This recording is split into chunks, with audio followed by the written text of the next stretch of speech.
on. Okay, thank you, AGP. So folks, we're about ready to begin, so if people could go ahead and take a seat, we'll commence the meeting.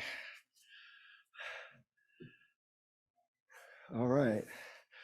So, yep, we're at the witching hour now. So I call this regular meeting of the Cambria Community Services District to order and welcome all of you here. This is our first official meeting in person.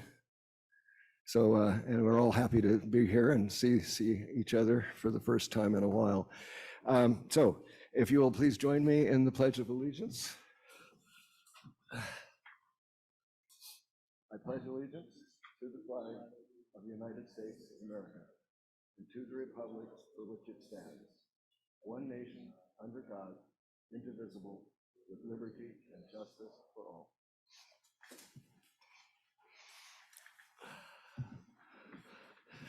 All right, I see that we have all 5 directors are present, so we do have a quorum today. I don't have a great deal to say about the president's report, except for those of you and for folks who may be listening later. Oh, yeah, I can do that too. Oh, I'm reminded, Vice President Dean reminds me, if folks could quiet their cell phones so that, which means I need to do that as well. Thank you. There. I just wanted to be very briefly for people who are interested in the litigation that we have been undergoing over the past several years, that two of the lawsuits are reaching, one was decided and the other has been dismissed. It's the Windler case and the Afifi case. There's one's Windler versus the CCSD and the other is Afifi versus the CCSD. You can find detailed information as to, let me first say that the Windler case was decided in our favor. However, it is up for appeal. It has been appealed. And the Afifi case has been dismissed by the plaintiffs. However, if you want to get more information, you can go to the website and below the little carousel, there's a little round circles and one says news. If you start there and then go down to November 22nd, and then you'll eventually get to the discussion of those lawsuits. It's a little bit of a trip, but they are there. Anyway, I just wanted to, this is a positive piece of news, and that at least we're not quite so exposed as we were before. However, the issues do remain and probably will remain for some time because there's always this desire, which is not unusual and it's to be expected for development in the community because people want to live here. So there is always this issue of whether we have the resources to support that. And that issue is not going to go away.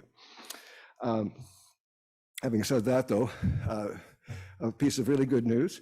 We have a new fire chief has taken, join us here, and this is Dr. Justin Vincent. And I've already met him and we've had some good conversations. So I just wanted to ask GM Weigel to introduce Dr. Vincent to us and our Chief Vincent, I guess. And then I believe we'll have a little swearing in ceremony, which GM Weigel, I think you can be the master of ceremonies for that. President Howell, thank you very much. We are really thankful to have Dr. Vincent join us as our new fire chief. He began work on Tuesday the 8th, and he's already met with the Fire Safe Focus Group and as well as all the regional fire chiefs last week at Hearst Castle for their monthly meeting. And so he's off and running, and I walked through the firehouse this morning and everything's looking a little more crisp around there. And part of that was our great fire staff getting the firehouse ready for the chief's arrival. But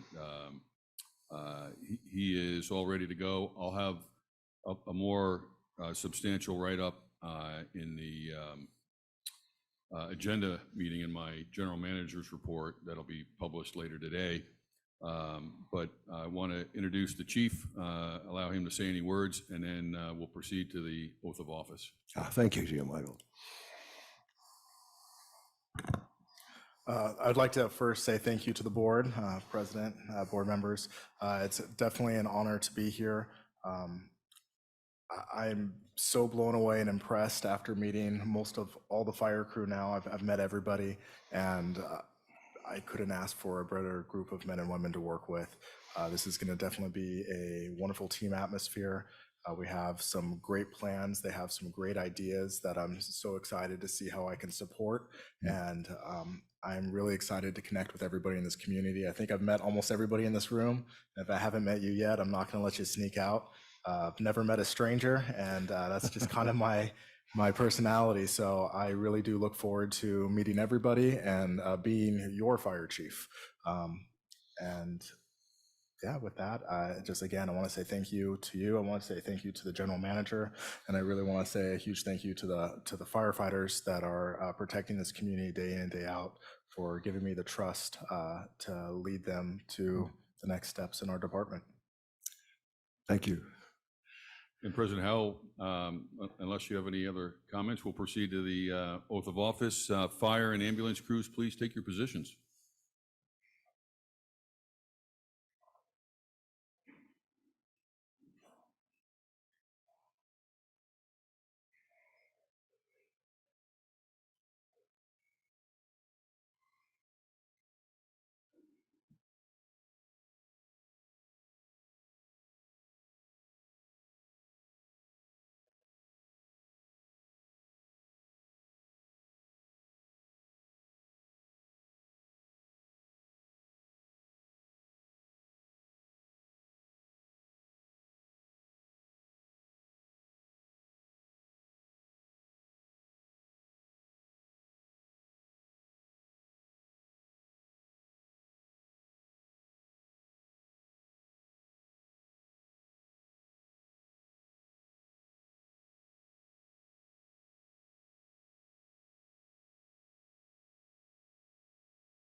Righto. Thank you so much. Oh, thank you.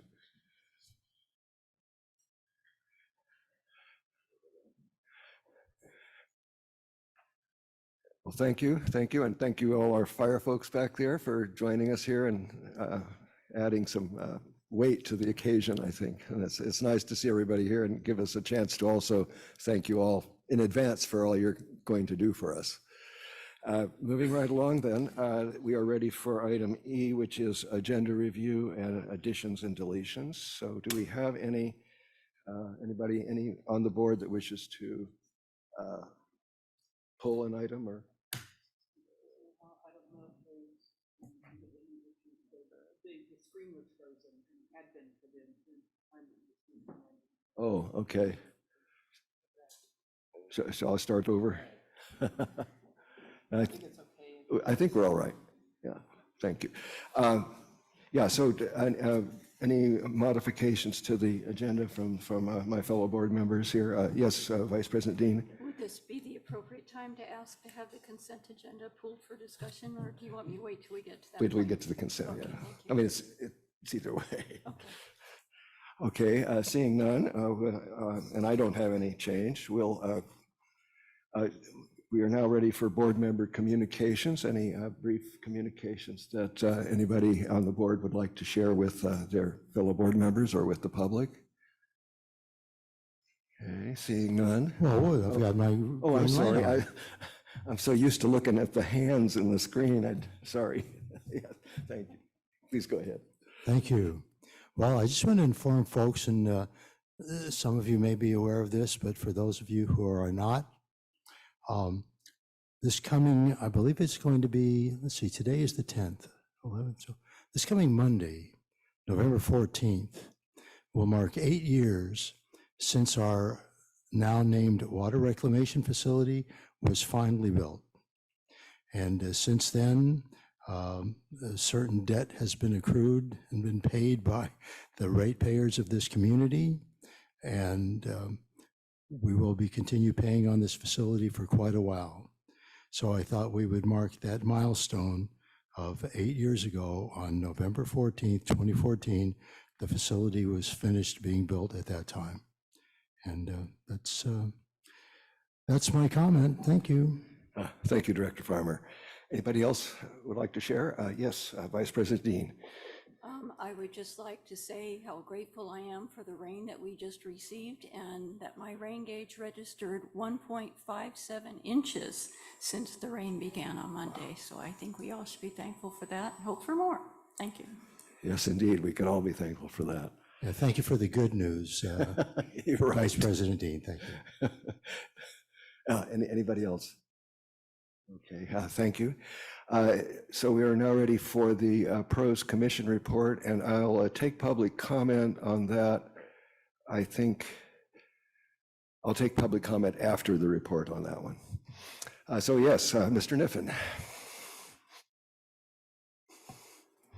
Good afternoon. Thanks for having me. I have a whole bunch of jokes planned because I'm so excited to be here in person. I forgot how much I love the microphone. So just a couple of things to go quickly. We are working on projects for the East Ranch. Let's just say the circuit, the training circuit. Oh, that's a good idea, but now we've kind of got to pick one.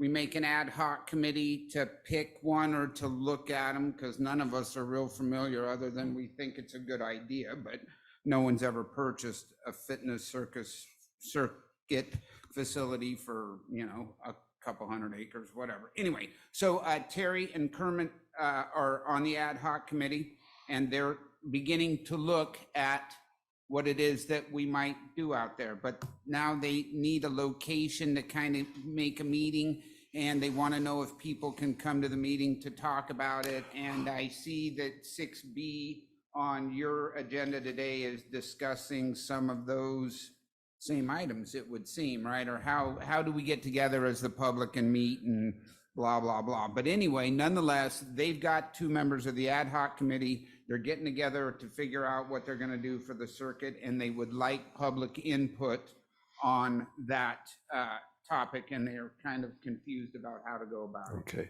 So we're looking for direction now. That's number one. Number two is, let's see if I've got this right. We'd like you guys to ask the general manager to help us find a guy or a girl to give us direction in becoming a more efficient organization and perhaps be more effective at land management at some level. That's Kermit going on because there's a lot of property out there that we don't have our heads wrapped around. So that all being said, those are both topics that are a little bit beyond me because I'm overwhelmed by how we're going to become a more effective government agency. But that seems to be where we're at in the scope of our community recreation programs in Cambria. Is we might need to change something, mix something up, and that's kind of where I think that we're headed over the next year or so, if that may be so bold. Other than that, Mr. Gray and Mr. Farmer and I are working on a Vets Hall thing together. I don't know if that's too premature to say that. It's not secret knowledge, but we're trying to figure out just how all of that is working together. Mr. Gray, I'm sure I didn't use the right words. No, I think on the, during the ad hoc committee reports, I might say a little bit about that. Okay. Oh, And just amplify that a little bit. Okay, Yeah. perfect. And I have a 1:30 I got to shoot out of here too, so I won't be around forever. So anyway, that being said, I take questions. Okay. Well, before I open up for public comment and question, I think I can make, I'll leave it to Mr. Carmel to chime in if I'm overstepping. It's my understanding that your ad hoc can, on its own, involve anybody in the public that they wish to at any time. So, and I've watched with great interest your meeting. I thought it was very productive, one of your better, you're always good. The bar is low. Well, I don't know. You don't give yourself enough credit. I think that the commission is really starting to get a little bit of steam and moving forward. And we all, I'm sure the board my fellow directors would agree that we want to, keep that Yeah, energy. and I think that's why we're asking for a little professional direction, maybe. Right. So- Right? To just say, oh, let's just redo the bylaws that's kind of a simplistic Yeah. approach. We'd like a little more than that, we think. Right, and so to rephrase your request, and I think we probably will have to agendize that at our next meeting because it would be a board action. But what you're asking is for us to agree or approve the process of finding a consultant that can interact with pros, with the commissioners, and try to see how you all can be more effective at at your parks and recreation situation. Yeah, Is I that correct? think the search will kind of help us refine what we're looking for too, as we ask those questions of whoever it is that does this job, Excellent. Okay, do we have any questions from the board or thing? And then we'll go to the public. Yes, Director Seidel.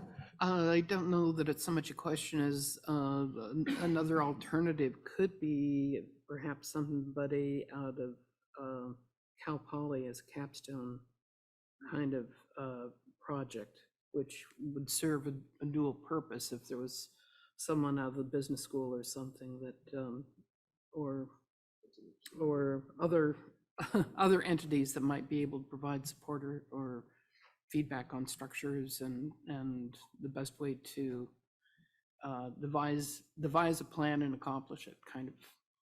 Were you thinking in those terms? Well, So when- those are all very complicated words, and I'm like, okay, I agree with them. But that's why we were kind of hoping that the general manager might be able to help us in that direction. Yes, I mean, Right. it would have to come through that Yeah, as a right, process. that's where we're at, but yeah. yes, So yeah. we're happy to follow your guys' lead. Just a suggestion as an option. That's a good idea. And something we all should, I mean, that's a huge resource over there, and we should use it every chance we can get. But what we'll do is arrange to have that at the next board meeting so that by the time you guys meet again, you'll have some direction or some actual action. But don't leave the podium No, yet. no. Okay. Do we have anybody in the public that wishes to address Mr. Niffen about any of the pros stuff? Well, seeing none. Oh, yes, Jim Weigold. Yes, the new fire chief just reminded me that he's got a doctorate degree in public administration, so he might be able to be helpful in working with the pros as well. So I don't want to load him up too much out of the gates, but True, but it's tempting, isn't it? We'll do some Yeah. refinement. We'll chat. That sounds awesome. He sounds like a very friendly guy, and I just want him to know I have a lot of friends already, so I can't wait. That would be great to keep it in-house. It's a good point. Okay. Well, thank you, Mr. Niffen, And welcome. and please thank your commission members for us. I think they're doing a very good job. They really are starting to really take control and really take it seriously, and I think there's going to be some good stuff come out of that. Thank you. So it's really good. Okay, we are now ready for oh, yes. I just want to Director Farmer. make a comment. And I kind of wanted to direct this towards Steve, and he wouldn't necessarily acknowledge this, but he is a great communicator in his own unique way and a real leader of the Pros Commission. And it appears that with the passage of time over the last few months, the energy is really percolating there. And I think some of it has to do with, let's say, the project that the Historical Society, wants to pursue, and just and Kermit wanting to pursue more trails. There's just been more enthusiasm, more activity with regard to what can we do moving forward. And now we're at this point that Steve just described. And it's just kind of a good feeling to know that there's just a lot of positive change moving forward that's just taking place right now as we get to the end of this particular year. And it's, I don't know, it's something that now that I'm describing it makes me feel a little bit more enthusiastic about pros in the district moving forward. And I would hope to share that with other people as well. Thank you. Thank you, Director Farmer. Any additional from our board? Okay, last call to the public. And then, do we have any written public comment? We do not have any written public comment. Okay, thank you. Thank you, Haley. Then let us move on to the consent agenda. And I think I've heard a request to pull this item for regular discussion. So I think we can consider it pulled. And being as there's only one item, so I think we're ready then. So what we'll do is go to 6A. I got this? No, 5A. Thank you. Okay, this is adoption, considering of adopting a resolution to amend the district salary schedule.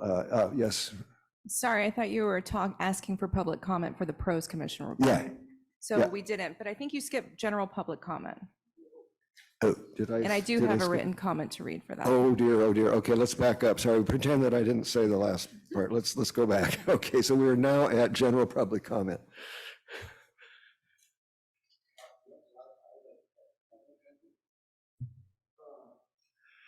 And please state your name and is you live in Cambria or where? What town? Well, actually, I live a little bit north of the coast, but I'm talking about 2 lots. Sure. Okay. And that's what I'm here to talk about. Okay.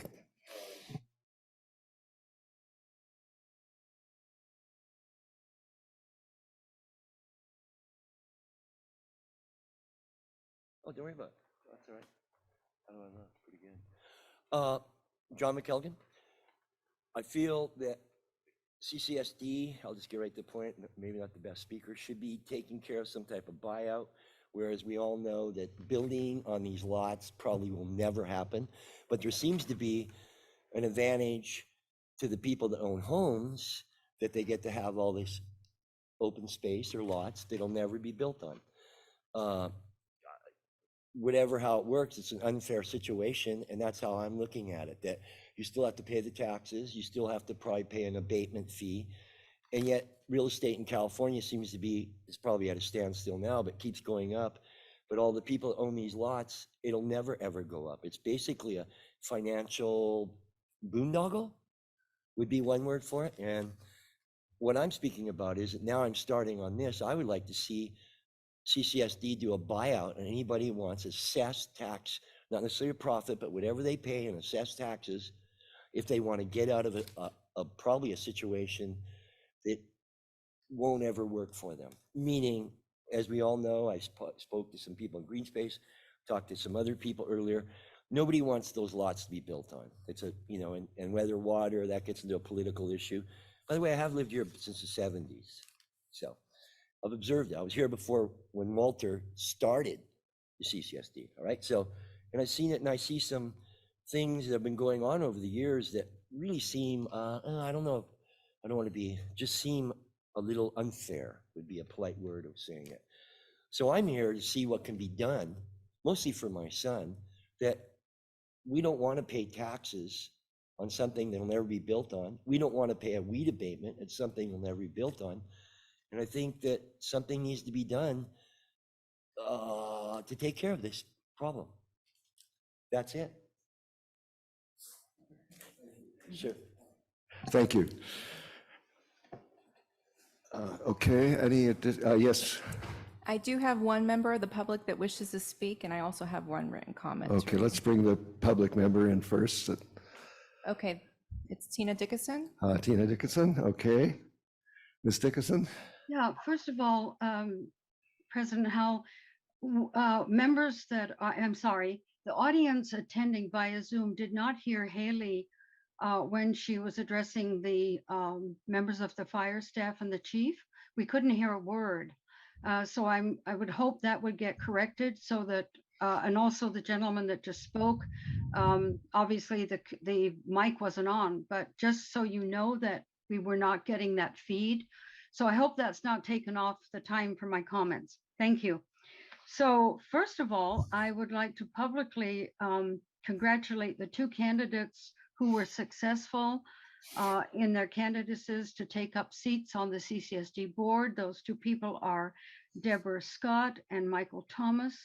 And I think, well, I offer my congratulations to them and look forward to their presence on the board very soon. Secondly, I have a public comment to make regarding San Simeon Community Services District. They are holding on Monday, November 14th from 6 to 7:30 p.m.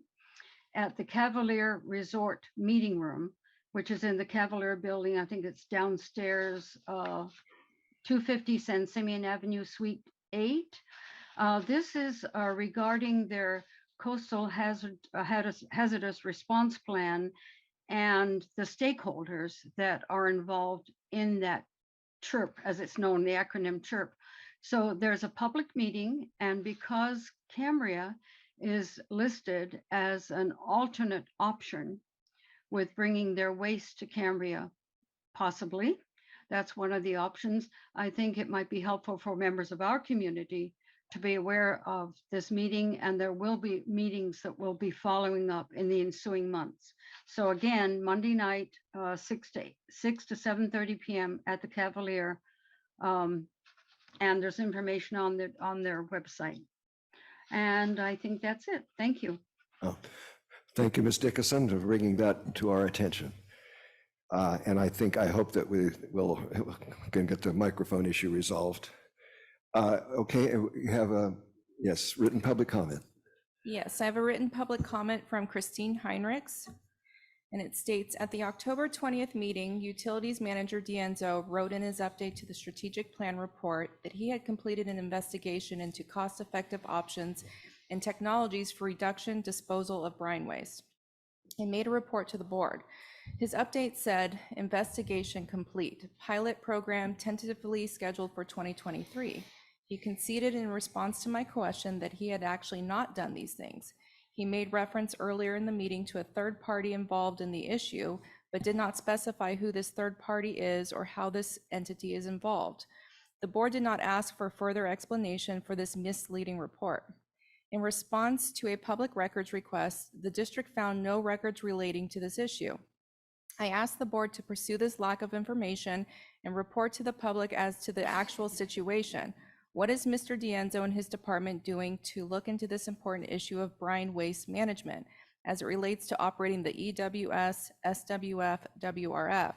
Who is the third party he has ceded responsibility to? What will his pilot study involve? What is expected to produce? Thank you. Thank you, Ms. Heinrichs. So is that all of our written comment? That's all the written comments I Okay. have for now. All right, so now this concludes the public comment period, I think. This time is for real? Okay. All right, so back to the consent agenda, and we just pulled the item A, which is the only item. So we're now, this is for consideration, or in this case, it's going to be discussion as well, because it's been pulled from a consent, regarding amending the district salary schedule. So first, GM Weigel, if you'd go ahead and present the item, please. Yes, President Howell. Agenda item 5A is consideration of adoption of resolution 71-2022, amending the district salary schedule. And staff recommends that the board of directors consider adoption of the resolution to amend the salary schedule. As the board knows, we have several agreements with various employee groups.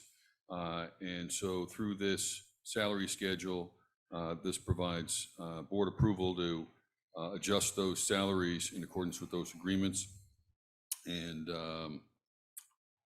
the increases are listed in Exhibit A. Okay. Okay, so we're open now for discussion. So I believe, yes. Okay, Vice President Dean, please. Okay, I have some questions because I don't understand how Move it a these little step. closer to your, Sorry. Is that better? yeah, Okay. don't be shy.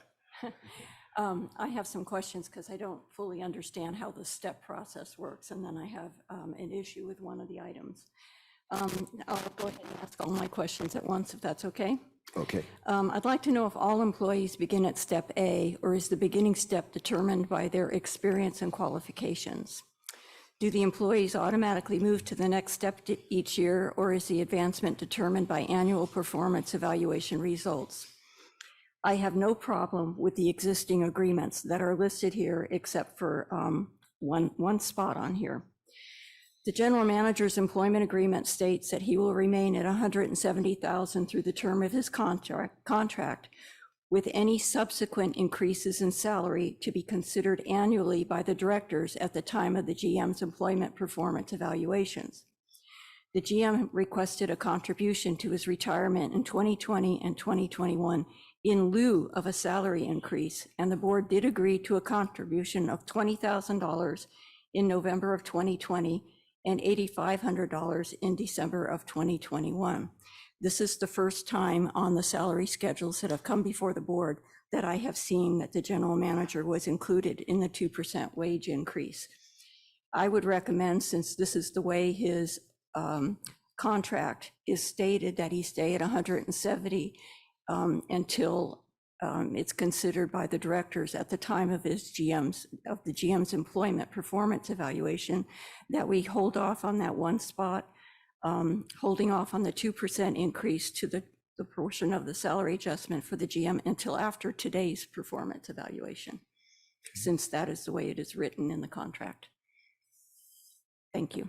Okay, thank you, Vice President Dean. Additional discussion? Jim Weigel, do you have any? I think those questions were actually directed at you, at least the first two, regarding how people, where do they start and how do they advance? Yeah, so generally, new employees will start at step A, but there are situations that may change the situation to have them start at a different step. For example, what salaries are currently at, et cetera, especially if someone's moving into a new role within the district, the skills may be appropriate for a different step. And then Director Dean's correct in that subsequent increases are based on evaluations and manager recommendations. Okay, thank you. So it's not automatic. Longevity doesn't necessarily do it, right? Okay, thank you, Jim Weigel. I'm not too sure how to handle your third item. Yeah, no. Sorry, no, I had a question also. Let's go with it, yeah. Thank you. I can see your light there. So I guess this question is to the GM. I would assume too, in moving through the steps, there are probably some classifications of training that result in the identification of a skill set that would be part of the step identifications that I would think be a higher driver than any of the other things that were just covered as far as advancement. Director Seidel, that's correct, particularly as it relates to the utilities department, where they have specific qualifications that they qualify and train for. Same with the fire department. Okay. Any additional questions? Yes, Director Farmer, or it can also be comments, questions or comments. Well, it's not necessary. Well, let me just say this, and General Manager Weigel and I discussed this on the phone earlier today. With the way things are financially in this community right now, I just wanted to have him clarify that just because these particular salaries are being increased, that doesn't necessarily mean that therefore the ratepayers of this community are going to be feeling something additional to what they're already having to deal with regard to increases, and that this is already, how could I say it? These adjustments have already been made in the budget, so it's not going to be affecting the ratepayers. So I just want to clarify that for people that might be concerned about that. That is an important point. And so the way I understand that is that our rates are set to accommodate these, the current rates are set to accommodate these increases. Would that be true? Correct. Those increases each year are built into our annual budget. And then when we do a rate increase, such as the one we conducted in the spring, that information from the budget is fed into the financial advisor who calculates subsequent year increases into his projections. Okay, thank you. Okay, if the board is, okay, no further, oh, yes, please go ahead. Yes, President Howell, I was going to address the general manager compensation because Oh, sure. that is something that I did check with district council. And in paragraph 6, under other compensation of the general manager employment agreement, it outlines that the employer agrees to provide employee additional compensation and benefits as provided to other management employees of the CCSD. So in the general manager case, that's the manager and confidential employee group. In other words, that the GM should be treated as all other members of that confidential, I forget what the other term was, but it's basically our management group. That's correct. Now, in 2020 and 2021, per agreement with the board, we waived that, any other salary increases because of the other changes in the general manager salary. I see. Yes, Vice President Dean, I saw the question starting there. Okay, so we waived the increase the last 2 years because we did give you an infusion into your retirement account. So I'm assuming you're not going to ask for that this year. Correct. Okay. So let me go to the public. First of all, in the room here, anybody here? We're now, this is just to remind folks where we are. This is 5A, which is we're talking about amending the district salary schedule. Yeah, Director Steidel.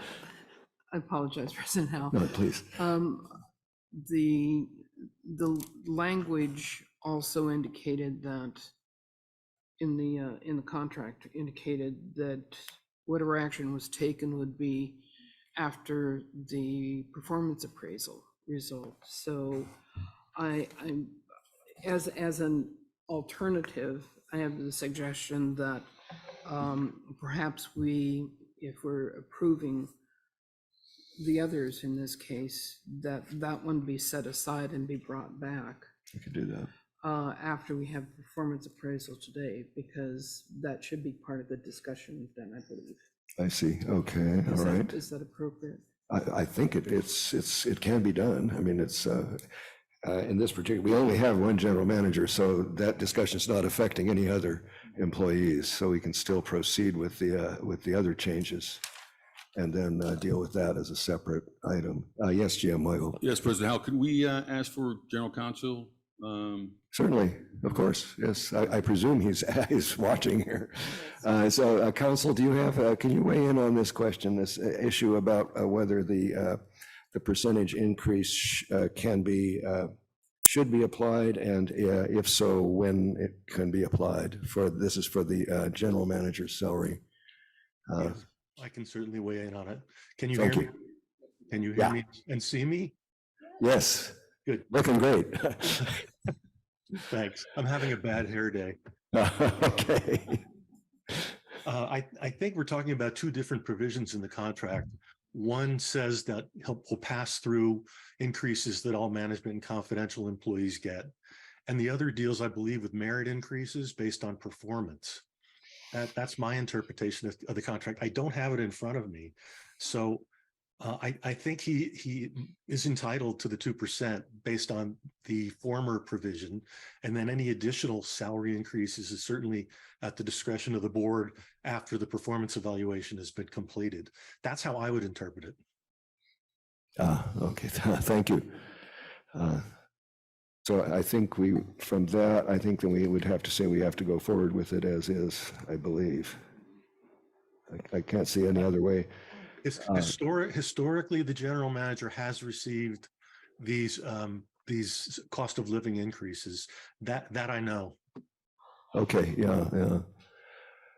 All right, so I think we need to go with the legal advice here. Okay, let me see, this is 5A. Okay, thank you. Director Dean, Vice President Dean, does that satisfy you, the council's remark, or do you think we're?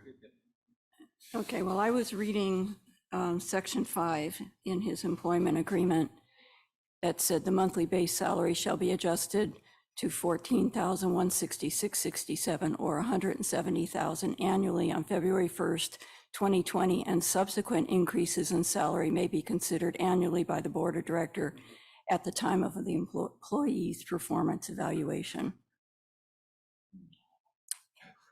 It does say what the general manager read off. It does say that in paragraph 6 about the employee, where is it?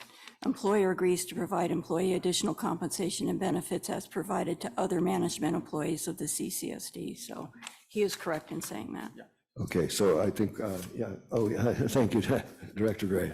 I was gonna chime in on that because that explicit sentence on, in the, Yeah. called up there too. Good. In the employment agreement says exactly what Vice President Dean says, so I think it's an obligation. Okay, all right, I think we resolved that. Okay, I do have some public comment here. Let me see, this is Deborah Scott, if you please.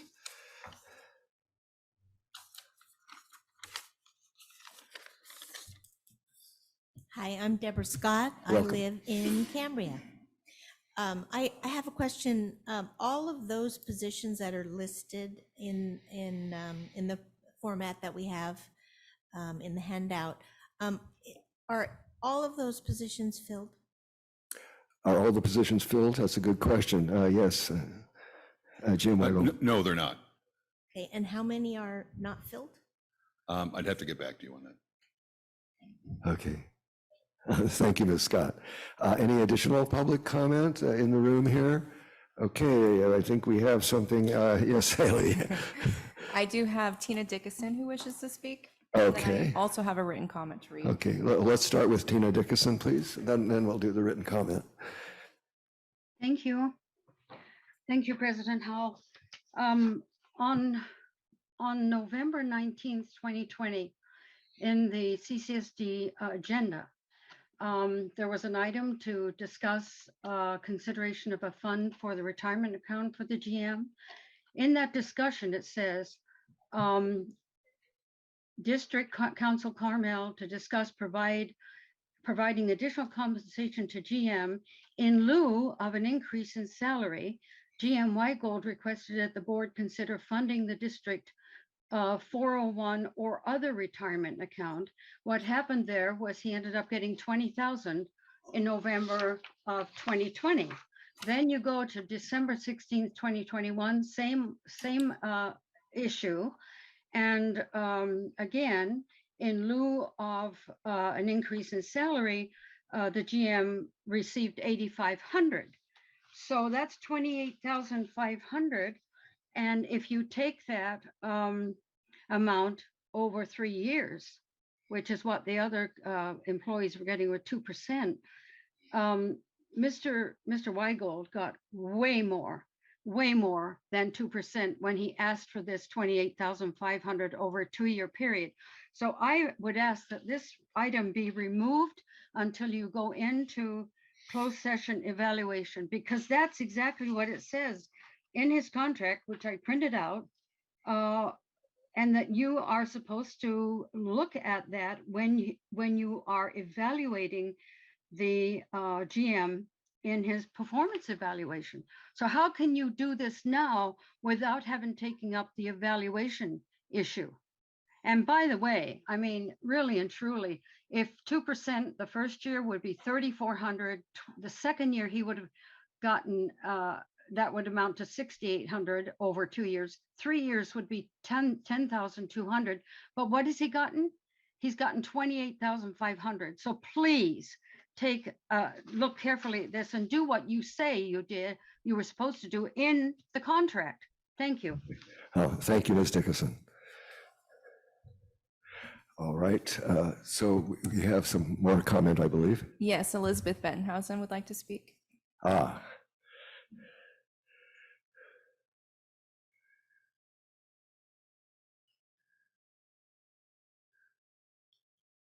Elizabeth, please unmute yourself. I beg your pardon, President Howell. I hit the unmute rectangle, but obviously inappropriately the first time. I want to thank Deborah Scott for her question, which I note has to go unanswered because the general manager does not know. I thank Ms. Dickinson for her comments specifying in concrete numbers the effects of this action if you award the general manager the 2% increase that the others are going to be awarded in addition to the additions to his pension. I urge you to table this part of the action until you have reviewed the performances of the performance of the general manager in the closed session at today's meeting. I think it is unwise to do a review of the performance after you have just approved a pay increase. And especially when we talk about 2% of 200,000 plus, it's bigger than the people who are at the bottom of the hierarchy in CSD are getting in simple dollars, worth even less now in inflation. Thank you very much, Mr. President. Thank you, Ms. Bettenhausen. Any additional? No one else on Zoom wishes to speak at Okay, this but time. we have written public comment. I do. I have a written comment from Christine Heinrichs. Cambrians are always complimentary about the work of our Cambria Fire Department firefighters. The salary schedule indicates that while the captain and engineer are well compensated, the firefighters are paid between $15 an hour and $25 an hour. They are the lowest paid employees in the district. This is not a living wage. We cannot expect top performance while paying such low wages. I ask the board to defer action on this salary schedule and require review of these positions before approving the salary schedule. Okay, so is that no further written public comment? Not at this time. Okay, thank you. All right, and again, last call for comment from the room.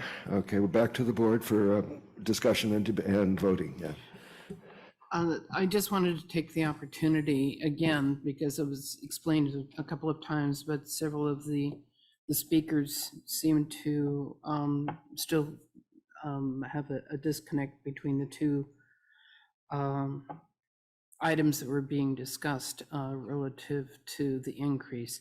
The 2% is based on a cost of living increase. It has nothing to do with award for performance of duty. It is a cost of living increase.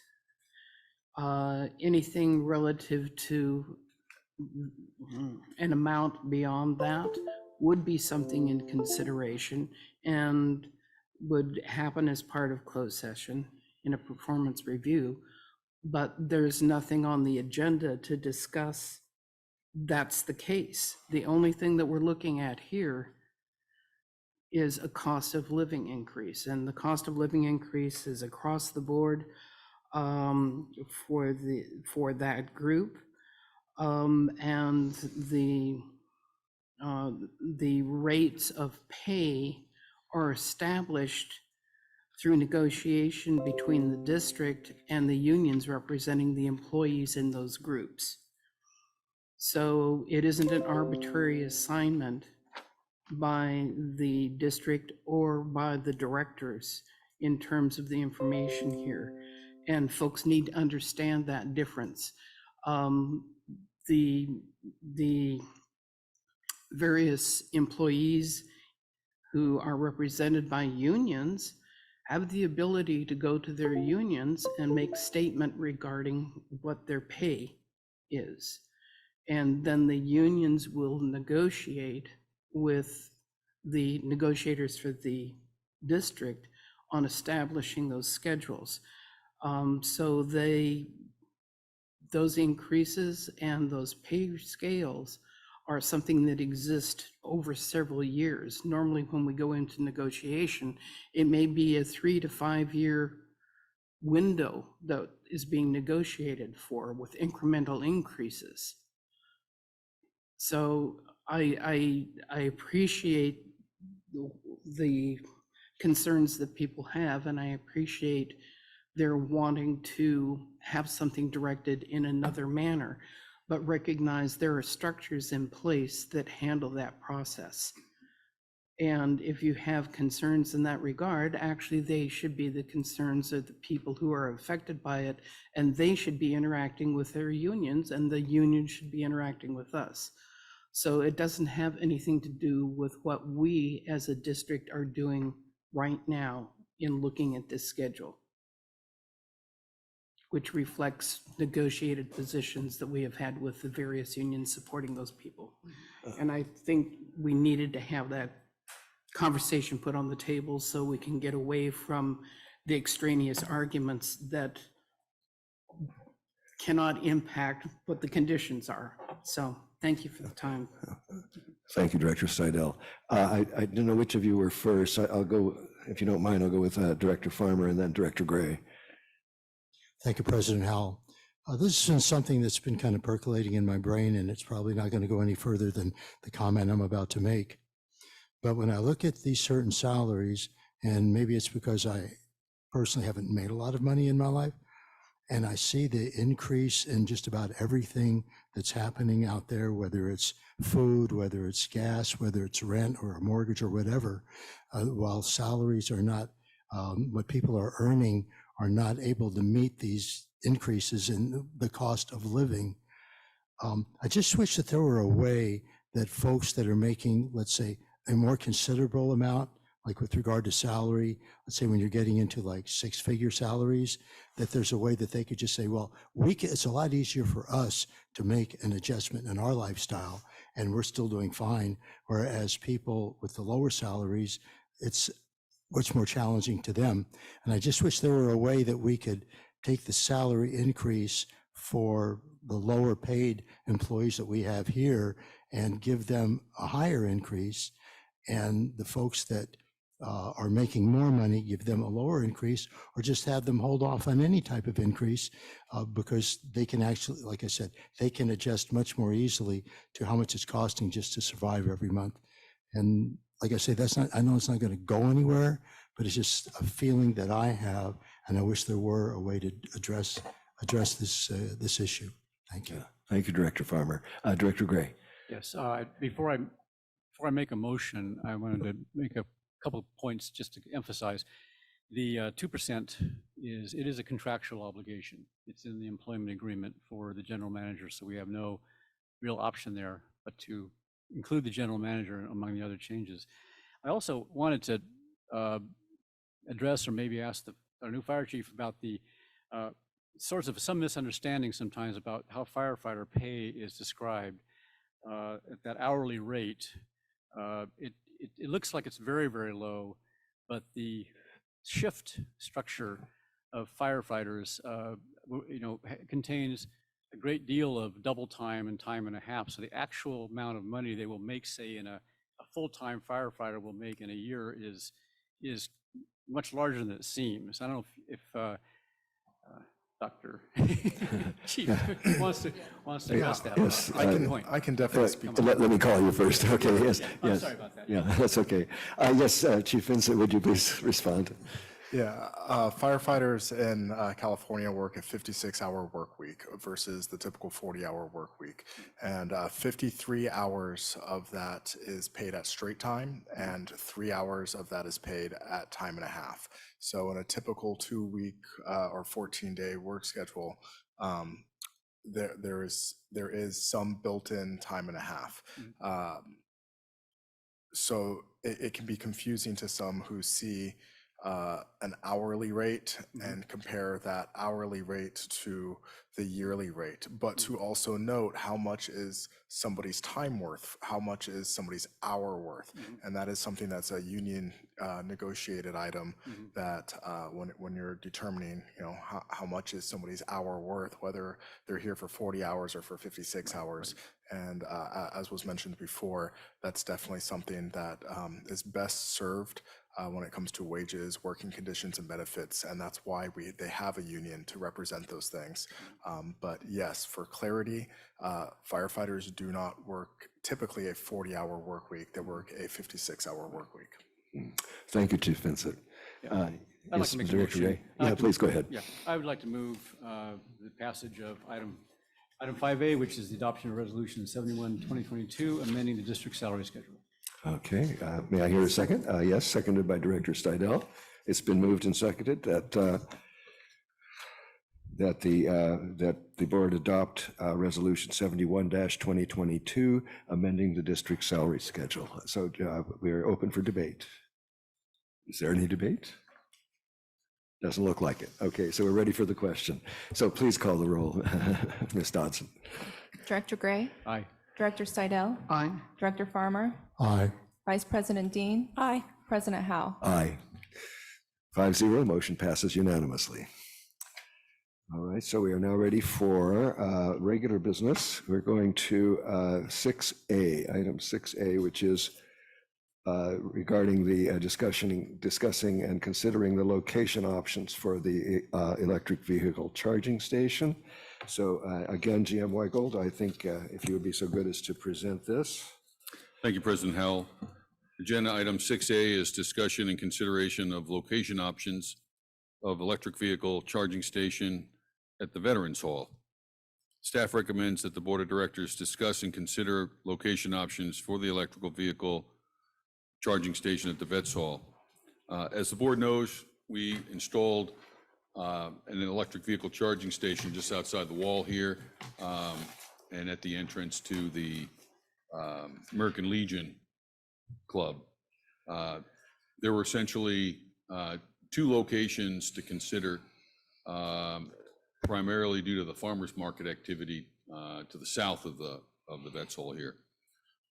So that left us really with the two options of either to the north side where it's currently located or to the front of the Vets Hall, which would remove more of the handicap accessible parking spots. So with that in mind, and also the proximity of an electrical subpanel behind the curtains here, it was a much shorter distance with less cost and effort involved to locate the electric vehicle charging station, its current location. Additionally, give the potential for adding additional charging stations in the future if we so desire. Okay. So I just wanted to mention also, President Howell, that our district engineer, Ray Dienzo, is also in the hall to address and handle any questions. Excellent, thank you. Well, let's start with questions for clarification from the board, and then we'll move to the public for public comment, and then come back to the board again. Any questions here? This is clarification at this point, not advocacy, but just are you clear about what's in question? Director Farmer. Yeah, I just want to make the comment that sure. I believe that Mr. Dienzo, since there's really no kind of diagram or photos that are included in this particular agenda item, and it would be much easier for, let's say, the board and members of the public to have a clearer idea as to exactly what's taking place here. And so I believe that hopefully Ray is going to be able to put some items up on the screen so we have a better idea of what we're dealing with. Okay, well, perhaps we should, before I do that, anybody else have any? Thank you. Okay, Mr. Dienzo, yes, perhaps you could help us out here.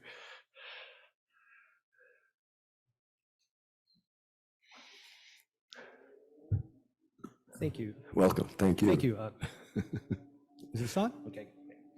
So I'm going to go ahead and share my screen.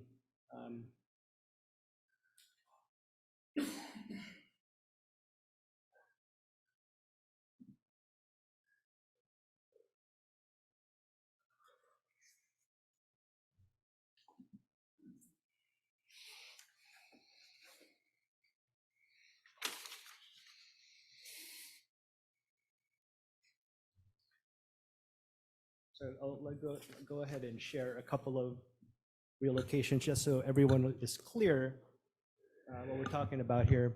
So the current location, as you can see from this diagram, is right there where my mouse is, as General Manager Weigold stated. A couple of possible relocations for the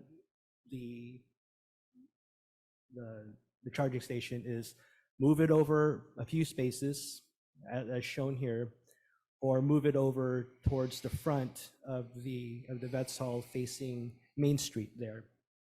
So those are the possible relocations that would be appropriate for this effort. As General Manager Weigold said, the current location that it's at was ideal in a sense that it was closest to the electrical panel, and it also was handicap accessible as well. We had created a couple of handicap accessible spaces towards the west side of the building, of the parking lot.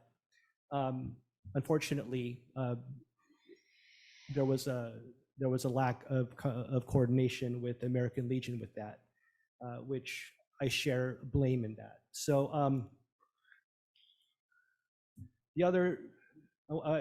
so what's at stake here is right here. There's a picture of the current charging stations, and it's important to note that there's essentially three things at play here.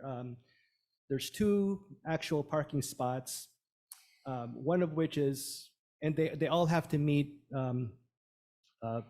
two things: a regular dimension accessible handicap spot, and a van accessible spot. So that's why the suggestions that I'm going to show you in a second is going to require more than just two spots. And the other thing too to consider is this charging station stand that's right there. That's right now attached to the wall there at the side of the building. The locations that we would move have to consider that. Would it be a freestanding, or do we have another wall space that we could attach it to? Those are all items for consideration. The other thing too with all accessible parking lot spots is that it needs to meet not only the space, but it also needs to meet a slope criteria, in which case all handicap spots have to be 1.5% in all directions. So that's also something to consider. So the possible relocation at the front of the Vets Hall, as shown here, I have as proposed, is those spots there at the corner, kind of next to that Pine Dorado sign right here. It would most likely require 3 of these spots would need to be taken because of what I've explained earlier with the van accessible consideration. If it were also relocated here, the stand might need to be a freestanding stand. So that's also something to consider in the cost considerations, which that might be another consideration. But and it also would mean that trenching from the current panel that's towards the back all the way up to the front, and there will probably need to be some trenching under the asphalt to accommodate the electrical relocation. Another possible site, which is less probable only because of slope considerations that I mentioned earlier, is some spots could be taken right next to it. We can move the spots right over. It'll solve a couple of issues where we probably don't need to trench as much. We would still need to move the panel over, but it might not need to be freestanding. But as you can see, the slope starts getting steeper as it goes up that hill, or that parking lot slope, which it could be adjusted through grading, like a contractor can grade it so that it could be made flat. So those are considerations, but it would add cost to the project. But it might be offset by the fact that we wouldn't need a freestanding charging station, and it won't be as far away from the existing panel. Another possibility, which kind of is difficult to see here, we could possibly also move it towards the corner, which would pointing towards the back. Again, that would also that would require more trenching, but, maybe less so. One of my reasons for liking this spot, we would also need to do some grading amendments to that. But what I like about it is that it could possibly free us from any kind of public improvement considerations, because if in this scenario, there's a street right there, obviously, and such kind of improvements might trigger public works type of improvements, which but I think that could all be those conversations haven't happened yet. So I'm just giving it as a for instance of something to consider. So anyway, those are my suggestions. And if you have any questions, let me leave this up here for now for discussion. But that ends my presentation. Excellent. Thank you, Mr. D'Anzo. So I see Director Gray, your light is on, I believe. Yes, thank you, President Howell. So I want to get clear on the range of choices we have. There are three essentially. One which is just to the, I guess, looking at the hall from this direction. One that is just to the left of the current one, then one that is further down along this wall, then one that is out towards the street. Yes. Now, you said, I don't want to put our engineer on the spot, but is there one that is the least of the three, least complicated and expensive of the three? Okay, yeah, if you please. Yeah. Well, I think the least complicated one would be the one facing the street. Really? Yeah.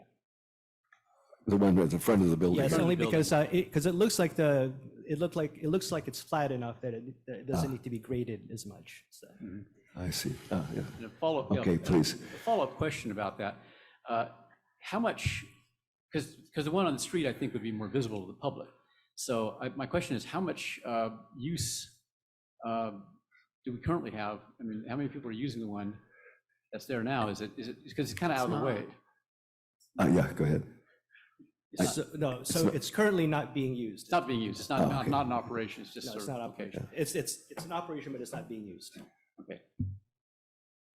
Okay. All right, thank you. You're welcome. Don't know who's first. I guess we go with Director Steidel and then Director Farmer. Thank you, President Howell. So just to potentially look at this in another dimension, the intent of having this kind of charging station was an opportunity that was available and taken. But theoretically, its use would also generate revenue. Is that a true statement? Yeah. GM Weigel. That's correct, Director Steidel. It'll generate revenue, but we're not allowed to make a profit on it. We can only cover the cost of our installation, operation, and maintenance, and any administrative and engineering time to recover. Okay. So if I could chime in, okay, go ahead. That Yeah, might go ahead. be, what I was trying to do is assess the offset of revenue, which would talk more to the idea of placing it out on the street where people would have easy access to it, where it is now is probably fine if it isn't if it isn't during Pine Dorado or any other kinds of events that could be going on, which would complicate that, or even the farmer's market for that matter. So, I mean, the idea of it being out on the street area, I think it falls out to be a natural, but I didn't know whether the, potential additional revenue income because of its visibility would be weighted as part of the decision. So, okay, thank you. Yes, GM Weigel. I'd like to address a point that Please. Director Steidel made regarding the location. Location's kind of irrelevant because having owned an EV myself, Built into all EV vehicles is a little map system that shows you where all the charging stations are. So it doesn't matter if it's on the, behind the building, in a vacant lot. It's wherever really it's most convenient for us. The charging cars will find it, I guarantee you. And the thought to put it where it was for expansion into additional stations on the recommendation of the charging company.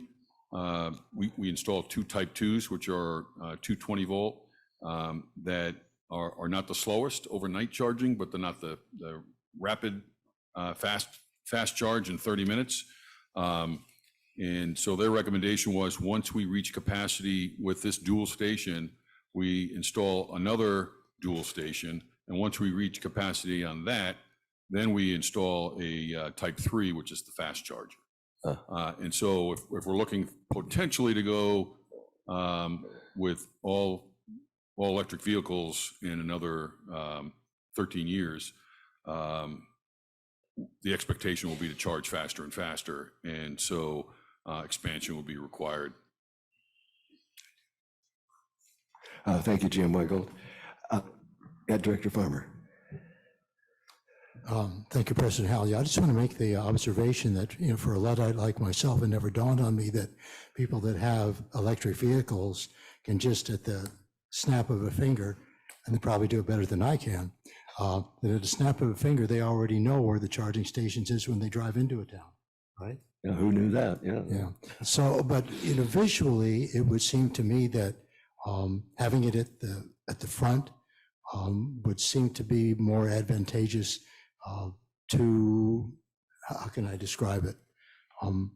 How our community is best serving not just the members of the community, but especially people that are visiting here, making it more visible to visitors. I think it just sounds psychologically like a win-win. That maybe it's not that important, but that's the way it appears to me. So I guess I'll just leave it at that. But no, let me ask one more thing. So, General Manager Weigel, you were talking about the fact that we can't make a profit on this. We can obviously create some revenue to pay for the operation of it, the installation of it, and so forth. What happens when we get to that point where we've already covered all those expenses and we're still acquiring monies from the charging station? What do we do with those monies? Okay. Wait just a moment. I want to remind everybody we're not in debate yet. This is just questions. So yeah, GM Weigel, if you'd be so good, and then sorry about that. There essentially, Director Farmer, there'd be 2 options. One, reduce the cost for the people using the charging station if our cost is going down. The other option is to, again, as I mentioned a few minutes ago, add additional charging stations to this. A charging station for Type 2, like we put in, is about $15,000-$16,000, whereas the Type 3 rapid chargers that charges in 20-30 minutes, that's about $35,000 to $40,000. Thank you, Jim Weigel. Okay, Director Gray, please. Thank you, Chairman Howell. This again, I guess a question for, actually it might be a question for Mr. Dienzo, but General Manager Weigel brought up the prospect of expansion, adding at least up to 2 more spots. Gets back around the question of what the best location for expansion would be. And it seems to me the front makes the most sense that way too, but I want to hear expert opinions on that. Okay, thank you, Mr. Director Gray. So yeah, Mr. Dienzo is due to kind of weigh in on that observation. As far as expansion is concerned, is that the question?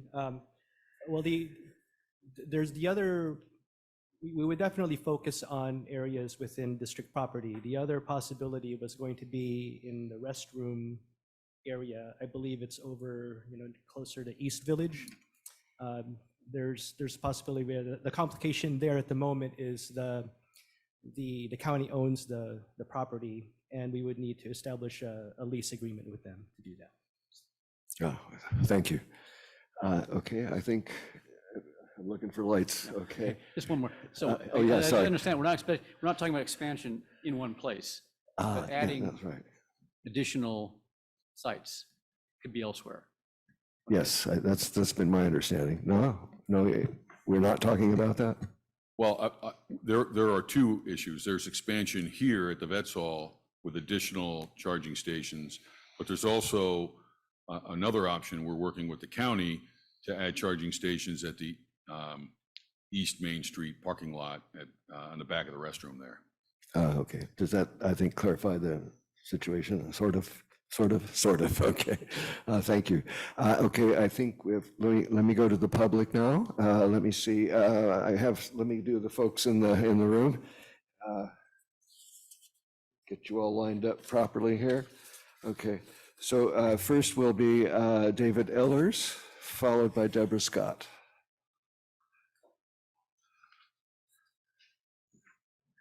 Hi, I'm Dave Ehlers, member of Cambria here, and the current American Legion commander for our Legion.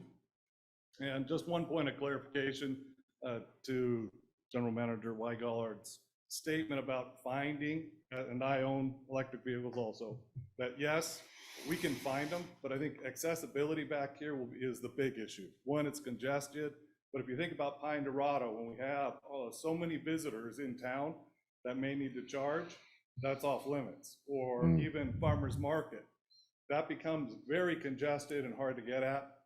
So accessibility for our visitors and our locals, because I've had people that are local that can't find a functioning site, is a big issue, and it needs to be turned on. So anyways, I'd like to share some feedback that I received regarding the current EV charging installation and its impact. Unfortunately, and it's been mentioned, the individual who decided on the current installation location failed to consider the impact of reallocating the ADA parking next to the American Legion entrance and the significant impact on our disabled veterans, families, and visitors. Here's some feedback from a Legion member that was shared with the board, and I'll include it here. They said, I'm opposed to putting the electric charging station in front of the American Legion Club. I'm a past commander of American Legion. I've been an officer for the Legion post for about 13 years. My wife is totally disabled due to MS and is unable to walk very much because of her disability, which includes weakened muscles and poor vision. We go to a lot of functions and meetings, and the disabled parking by the bar was very important to us, so next to the club. Now I have to park anywhere I can because it is dangerous for her to walk down hills with a rollator, and that is our only legal choice. I'm a retired CHP, but I do what I have to do to accommodate my disabled spouse. I am not against the parking slots, but I think they belong in the front of the building, not hidden in the back of the Veterans Memorial Building. Putting them there was a serious error in judgment and without any input from the American Legion. There are at least a few other people down there that need a spot close to the post because of their disabilities. As we get older, even more need a little more parking help. I think the station should be moved to the front of the building, and the 288 spots should be put in the area in front of the Legion Club, back where they were. I have made my request known to the general manager since last January, and the answer was it would be corrected probably in February. It is now November, and we're still waiting. The additional spots in the upper parking lot are fine for upstairs hall functions, but do not help and are really bad for those of us going to the downstairs dining room and club. Please correct this injustice to disabled veterans and disabled veteran families. And I've also received feedback from visitors that they've been unable to find local charging.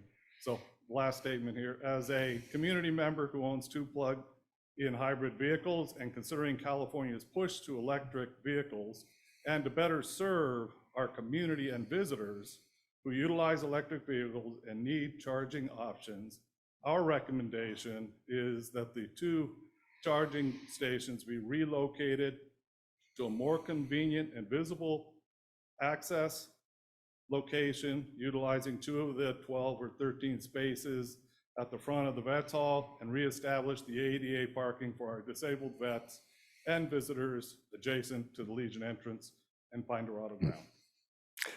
Thank you, Mr. Ellers. Thank you. All right. Now, Deborah Scott, followed by Michael Thomas. Thank you, President Howe. Is this on? Yeah, it is. Good. My name's Deborah Scott, and I am a resident of Cambria. I just can't figure out why there would be no fiscal impact associated with this. I was thinking, okay, maybe that means it was budgeted, but this is a repair of something that was not done properly in the beginning. So why is there no fiscal impact? Oops. Thank you, Ms. Scott. Now it'll be Michael Thomas, followed by Jerry McKinnon. Thank you, President Howell. Welcome. Yeah, first, kudos to the district for getting ahead of the curve, putting in some charging stations. I think we're going to need a lot more of this in the future. The climate crisis is real, and it's just going to get worse. So kudos for that. I am glad to hear the other alternatives under consideration at the restroom area, because my initial comment was, these alternatives seem very narrow. Two spots here, 2 spots there, 2 spots there. Seems like we should be a lot broader. I'm aware that if we put the charging stations somewhere on the street or in the other parking lot, there'll be negotiations that'll be necessary with the county. I understand there'll be additional power drops, but power drops aren't out of the question. There's poles everywhere. So I'd like to hear what all other alternatives were considered. These alternatives do seem rather narrow. Okay. Thank you, Mr. Thomas. All right, so this will be Jerry McKinnon, please.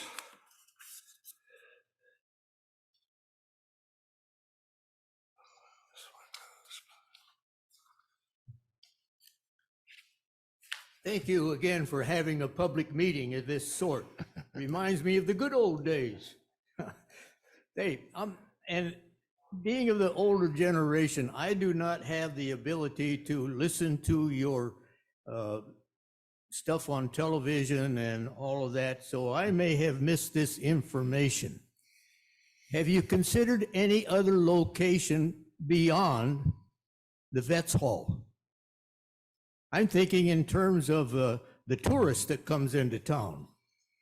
What would be convenient for him? And what would end up being convenient for this building? Now, perhaps it's here because it's convenient to CCSD property. And perhaps it's tied to the CCSD property because of some legal manipulation. If it's to be on CCSD property, there are 2 other locations that I think would be very convenient for the tourist. When the tourist comes to town, he's different than the local who probably has a charging unit in his garage or somewhere out there, and so our unit will apply to the tourist. The 2 locations that I have in mind that are CCSD property that would also be convenient for the tourist would be our 2 public restrooms. I don't know whether you have considered those as locations or not, but I'm thinking one by the tourist directions. One is in the East Village and one in the West Village. If they are charging their vehicle in the East Village, well, that gives them opportunity to walk around and act like tourists. If they're charging their vehicle in the West, they can act like tourists and go shopping and look things around and then come back to their vehicle and go down and see the elephant seals. But I'm just thinking that maybe I missed discussion on that particular question of why the CCSD building when the CCSD has two other fine locations. Thank you for your time. I hope I have not cluttered you up. Thank you. Well, thank you, Mr. McKinnon. I will respond that I don't think that you missed any discussion because there was never a discussion being held in front of the public regarding the location of this. So you haven't missed anything. This is the first shot that we've actually had at this. Okay, let me see. I want to, excuse me, I'm sorry, President Howell. I just want to quickly ask Jerry a question. Sure. Jerry, do you miss the coffee?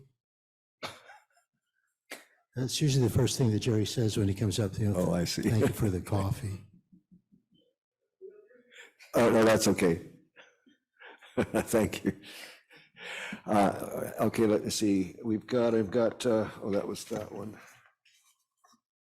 Oh, no, that was him. We got that. Okay, sorry, trying to keep track of everybody here. I have a question. GM Weigold, I don't know if you've explored this, but maybe we need to ask council. If we generated the power ourselves, say put some solar panels on the roof, could we then actually make money? Let's ask Mr. Carmel about that. We can't make any profit off. Well, right, if we're generating the power. I don't think. It's still no that profit, matters. okay. I just wanted to, so, never mind. Okay, I think we're ready to come back to the board. Well, actually, there may be some validity to that because there would be a cost associated with establishing that, which could offset the revenues until we would not earn profit. But I mean, that isn't something we're going to resolve today, and that may be more far-reaching and may work out much better for something like one of the bathroom areas and being able to do that. Okay. But my question actually is that I wanted to address the concern that Ms. Scott had raised. And it has to do with the fact of what the agenda item is. There is no fiscal impact because we're not making a decision here about spending money. We're discussing and considering the location options. And if we provide direction and then action is taken to relocate it on the basis of our direction, then that will come back to the board as an agenda item to pass for the relocation, and then there would be cost associated with it. So anytime we're bringing something forward on discussion and consideration, there would be no financial, there generally is no financial impact associated with it. So I just wanted to pass that on. Okay, thank you, Director Steidel. First, Vice President Dean and then Director Gray.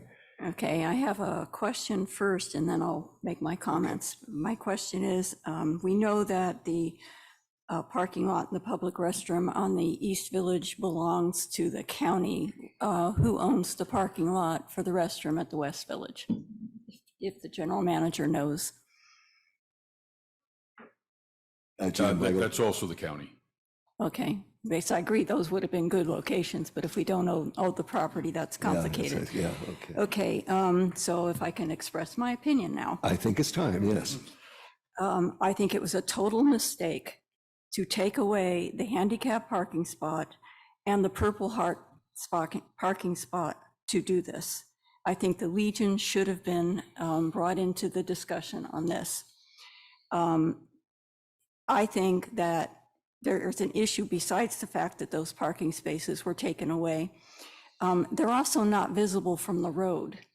And being a woman, if I were out there driving around at night and I needed to charge a vehicle, I would not go to the back of the Vets Hall building where it is not visible from the road. I think the best option out of the three that Mr. D'Anzo brought to us would be the parking spaces at the front corner of the building. They would allow visibility to the public, and although people who own electric vehicles may have something in their car that shows them where they are, I cannot tell you how many people have actually asked me where they are so they can go charge their car. And having them in the front of the Vets Hall makes them visible. We're going to have a skate park coming. Parents can park there and charge their vehicles while they watch their kids. People can park their cars there while they go to the library or go to the restaurants. They can walk down the street to the store. I think it's a good location for them right there in the front of the building if we're going to move them. And I know it may be a little bit more expensive to put them in the front of the building, but we shouldn't have put them where they are now to begin with. Thank you. Thank you, Vice President Dean. Director Gray, we go ahead and take your comment, but we shorted the public yet. I didn't go to Zoom. Should I go first on that? Okay, so let's take the comments from the remote attendees. Okay, the first person that wishes to speak is Tina Dickinson. Good. Thank you, Haley. Thank you, President Howell. Well, this has been going on for a very long time. And if my memory serves me correctly, this was brought about by the general manager saying he could get 2 free Tesla EV charging stations west of the library where the skate park is supposed to be going, the new skate park. So, really watching and listening to these meetings is quite remarkable. The public is, we're just sort of set aside with whatever comments we may want to make that I think are intelligent.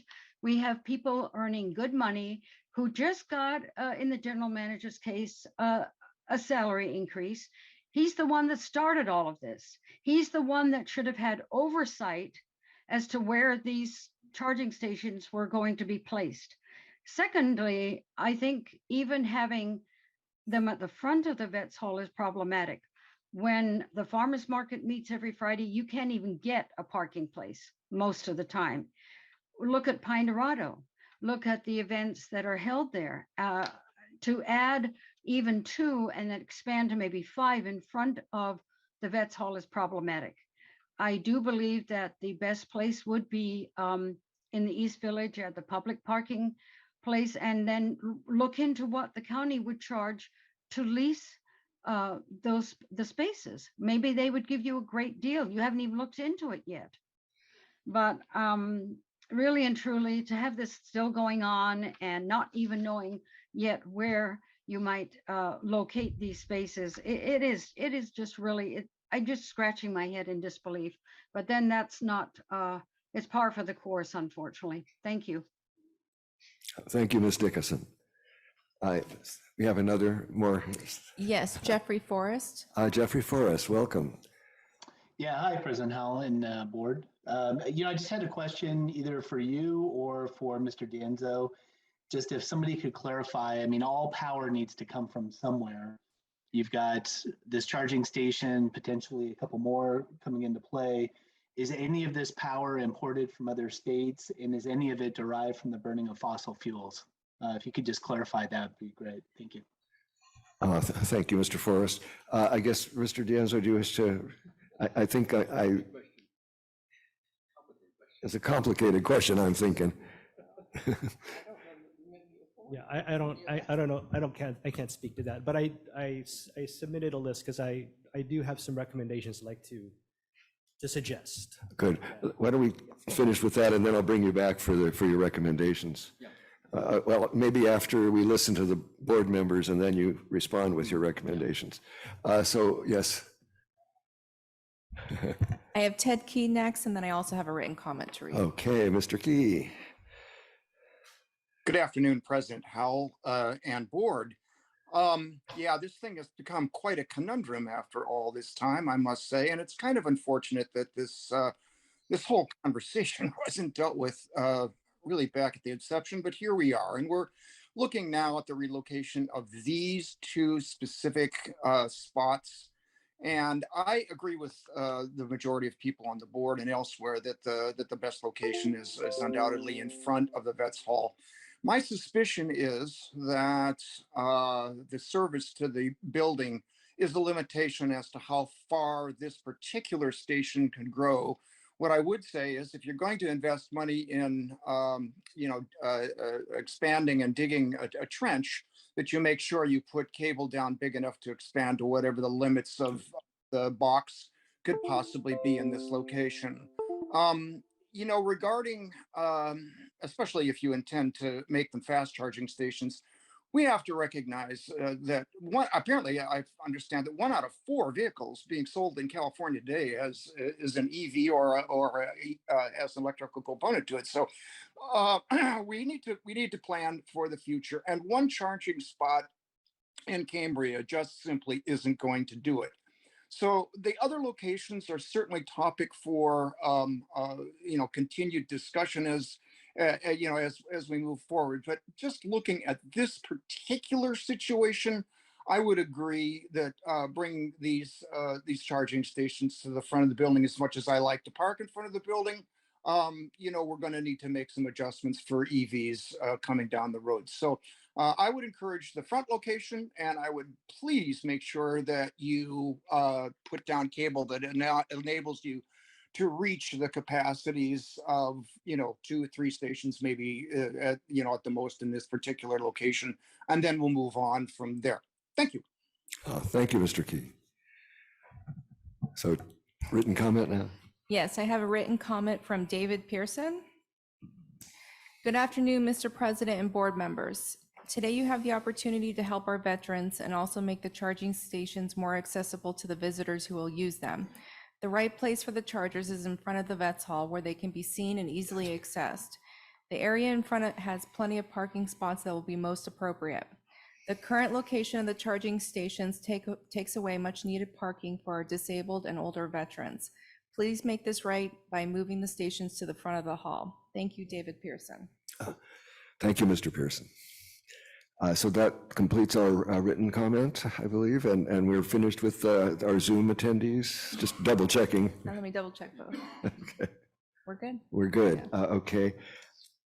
Yes, now I have another, well, I think when this one, I think we wanted, it might be well to, no, let's bring him in now. I was going to. Well, I think we need to hear what you have to say first. I had a question, it's a question about related to fiscal impact ultimately. And, if we choose another option and it has expenses, obviously costs and digging or whatever, how is that cost? That cost, as I understand it, would be recoverable through the charges, because we can charge as much as it takes to recover the cost. Yes. And there's a period of amortization, I would think. I don't know if anybody can address this, but it's basically designed so that ultimately our budget is not impacted by it. It's neutral. So that might, address some of the concerns people have about another site being expensive or requiring extra work.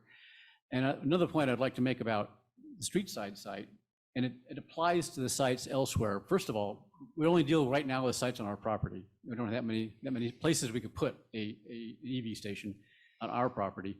But I think those 2 county sites next to the restroom have the same problem that Vice President Dean referred to. They're off on side streets. In fact, the one in the East Village is back of off an alley almost. And at night they're not particularly friendly, safe feeling areas. And so I think we always have to be careful of that when we cite these facilities for the convenience of the public. Over to President Howell, I think our engineer, right? Yes. So, yes, I'll just reiterate. I found that if I stay quiet, most people will say something that I would have said anyway, but I'm going to go ahead and say it as anyway, which is that the way I understand it, other than that we have to front some money, we do recover the costs. And so costs should not really be something that we need to be dealing with. The real question is, where is the best location, not the cheapest location. Okay. So Mr. Dienzo, now, thank you. All right, thank you for the discussion. So I would like to recommend to the board some actions possibly to consider. So we've already considered some relocation locations. So I would like to get direction from the board to move forward with pursuing those locations. It will also bring other items for consideration at a future date, because there will need to be some kind of a budget or just a repository for us to be able to charge money. For example, I'm going to need drawings for a design to submit to the county for for the new location. The other action I want to suggest is what would we do with the current spots now? Should we restore that? Should we restore that immediately? Remove the spots, remove the existing station right now, and then restripe it with standard accessible spots? That's also something to consider. Or do you want to do that when the relocation happens? Those are some things that I would suggest for you to consider as our action items. But as far as moving forward, because I could start the coordination with the county tomorrow, but well, maybe not tomorrow, but we'll also need to consider some kind of a budget for me to draw from, because even though it's going to be reimbursed later, we still need to establish a fund for that. So anyway, thank you. Thank you, Mr. Dienzo. So I understand there to be two issues that you're wishing us to deal with. One is guidance as to the location that we would like it, and then the other issue is timing. What do we do in the meantime? Do we remove the existing one, or do we let it stay while I think, did I phrase that in a way that we can all, I see possibly two motions here, maybe? I have a question first. Sure. Okay. Please. Am I understanding it correctly that the existing charging stations are not turned on at the moment? Then is there any, if I can continue? It's not. I guess the head shake won't be. Okay. No, it's not turned on. So it would not affect us money-wise to remove that at this point and return those to a handicapped and Purple Heart spot for our veterans? Yes. Excellent. Good question. Actually, we could do this with one motion, I think. I think so. Yeah. Anyone brave enough to make a motion? Or shall we? I'll give it a shot and see if Sure, it works okay. for folks. So the first part of it is that we recommend, or that we direct the utilities manager to pursue establishing the EV charging stations at the front of the Vets Hall in the recommended area. Okay. And that secondarily, we coordinate with the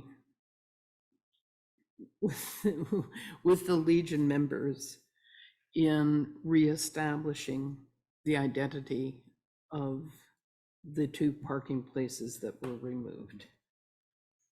Okay. So, and the reason I phrased it that way, as an aside, the reason I phrased it that way is that we could just make the assumption to return them to what they are, but I think that we are obligated to coordinate with the Legion membership to determine if that's what they would like to see, or if there's some other way in which they would rather have it identified.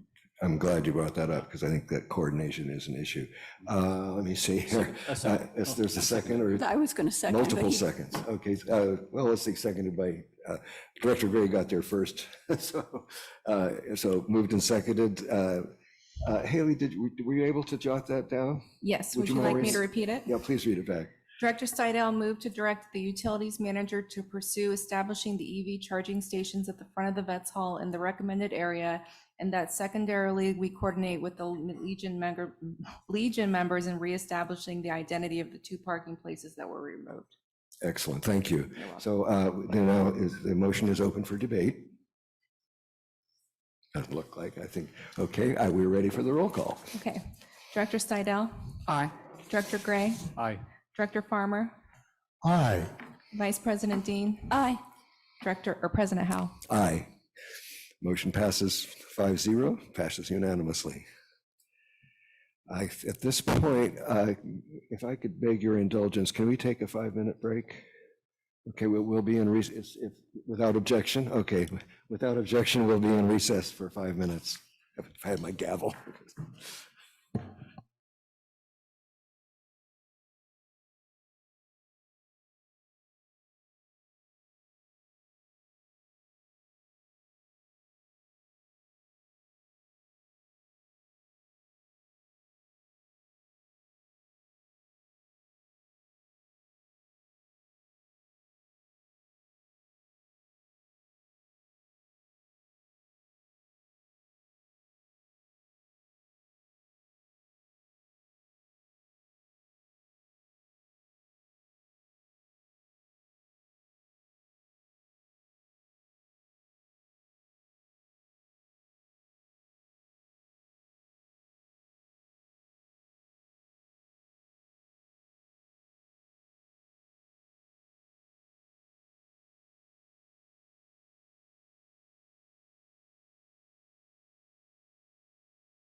All right, so, okay.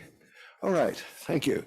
All right, I call this meeting back to order. Thank you all for, and almost sounded like social hour at church out there, you know, it's kind of. All right, we're now ready for item 6B, which is to discuss and consider town hall meetings and other strategies for community outreach. So again, GM Weigold, I think if you'd be so good as to present this. Thank you, President Howell. Agenda item 6B is discussion and consideration of town hall meetings and other strategies for community outreach. Staff recommends that the board discuss and consider holding town hall meetings and other strategies for purposes of community outreach. As the board knows, in a previous strategic plan, we had a goal of, or an objective rather, of holding town meetings to increase communication with the community. While that's fallen off, the idea hasn't. And just as we started to discuss holding town meetings, COVID-3 hit, and so kind of dissolved our plans pretty fast of doing that. So we've increased communication on our website and social media, but the in-person now town hall meetings are still something to discuss. Okay, yeah, thank you, Jim Weigold. So let me commence first with the public comment on this one, and then we'll, unless any board members have any clarifications, anything, yeah. Okay, so we're coming to the public here, and first is Michael Thomas, followed by Michael Calderwood.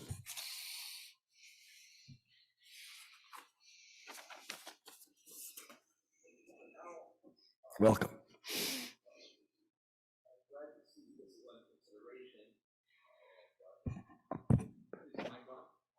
I don't think it is. The green is more for the timer. Okay, I'll restart it on you there. Okay, there you go. Are we on? Yeah. Yeah, Michael Thomas, Cambria resident, and I'm glad to see this is on the agenda. It has definitely needed consideration for some time. One of the things we need to take into consideration as we engage the public in creating opportunities for dialogue is really thinking long range. We so often get to the point where here it is on the agenda, in the packet, a final solution, need to vote one way or the other, and darn it, this has probably been under consideration, review by staff for months, in some cases years, and what I want to see is at the point of inception of whatever problem is under study, at that stage, engage the public in discussing the range of alternatives that is going to be considered, and frame that project, problem properly, so that we've got the right foundation, and the work that's done evaluating alternatives can be done very efficiently. So that is, to me, ideal opportunity for public comment. That means we'll need to really look long range on our agendas, not a month out, but far enough out. So at that point of recognition where staff starts working on something that smells, feels, looks a little like what are those problems that the community is going to care about, and we ought to be able to figure out what that is. Hopefully we won't have to write a policy about that, but if we do, happy to help. But that's the point to start. And then once the alternatives have been reviewed, bring it back to input again, because you'll have a range of alternatives, you'll have evaluation, and the discussion of the values and trade-offs is going to be a challenge, because we'll always want lowest cost, but at the same time, we want to do what's going to be sustainable for generations ahead, and that means that our infrastructure has got to last. So the cheapest alternative is not always the right answer. So it's anyway. So multiple points, long range. All right, thanks. Thank you, Mr. Thomas. Okay, Michael Calderwood, please.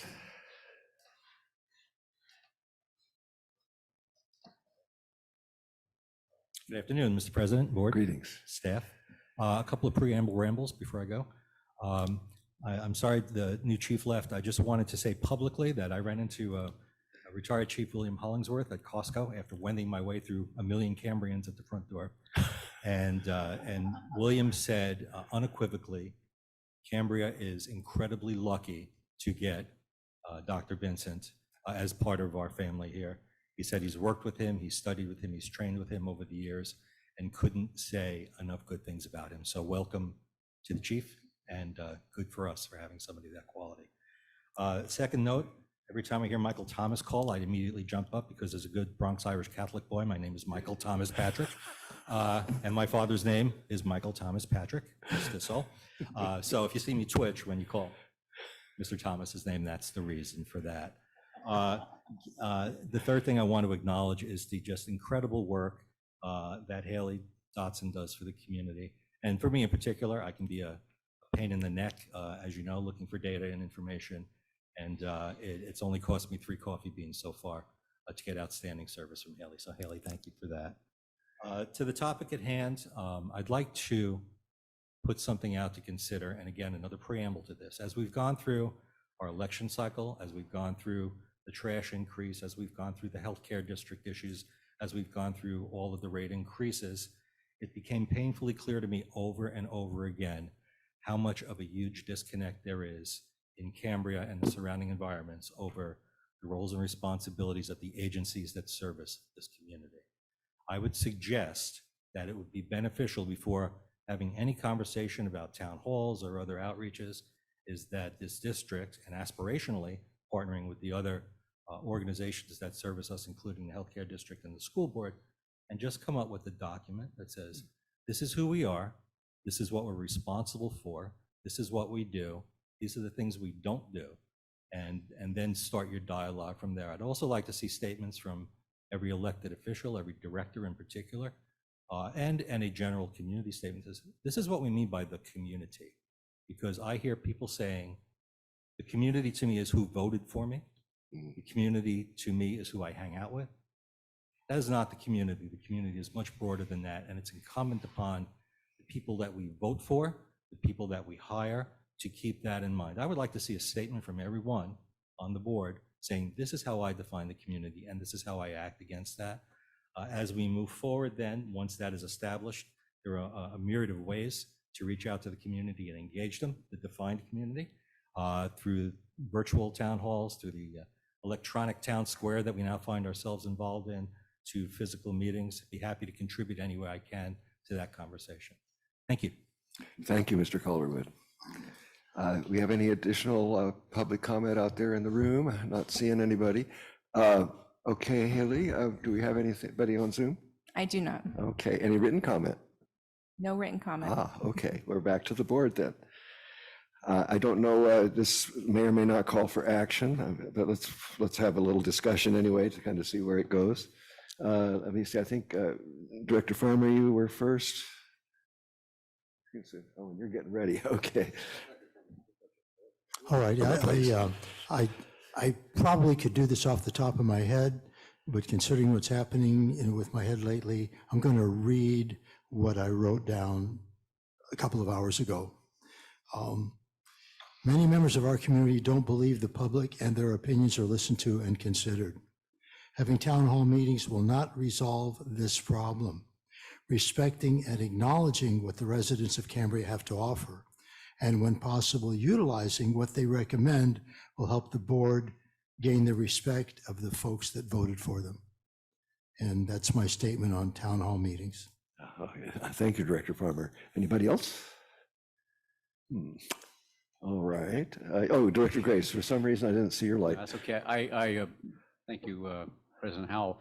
I'm trying to maybe get a little bit of focus here, so we may be able to come out of this with some kind of sense of what we're actually, where we want to go with our deliberations. And I don't, this is not the time between two boards to appoint an ad hoc committee or anything like that. But it does seem to me that the challenge that we have in reaching out to the broader community, and I like the way that Mr. Calderwood challenged us to define the community very broadly.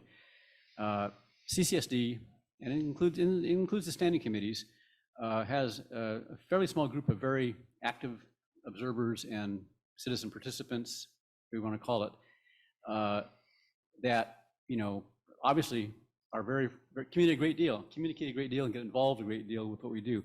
But we've been kind of, there's sort of a bubble around that group that never penetrate. We never penetrate. Even when we call town hall, I think what happens is generally the people who come are the people who come to the meetings.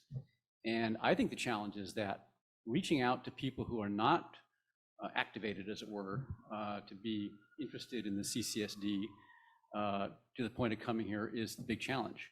And I broadly define the community as not just the people who voted for me, the people who voted against me, and the people who are here who don't vote, and the people who are here visiting.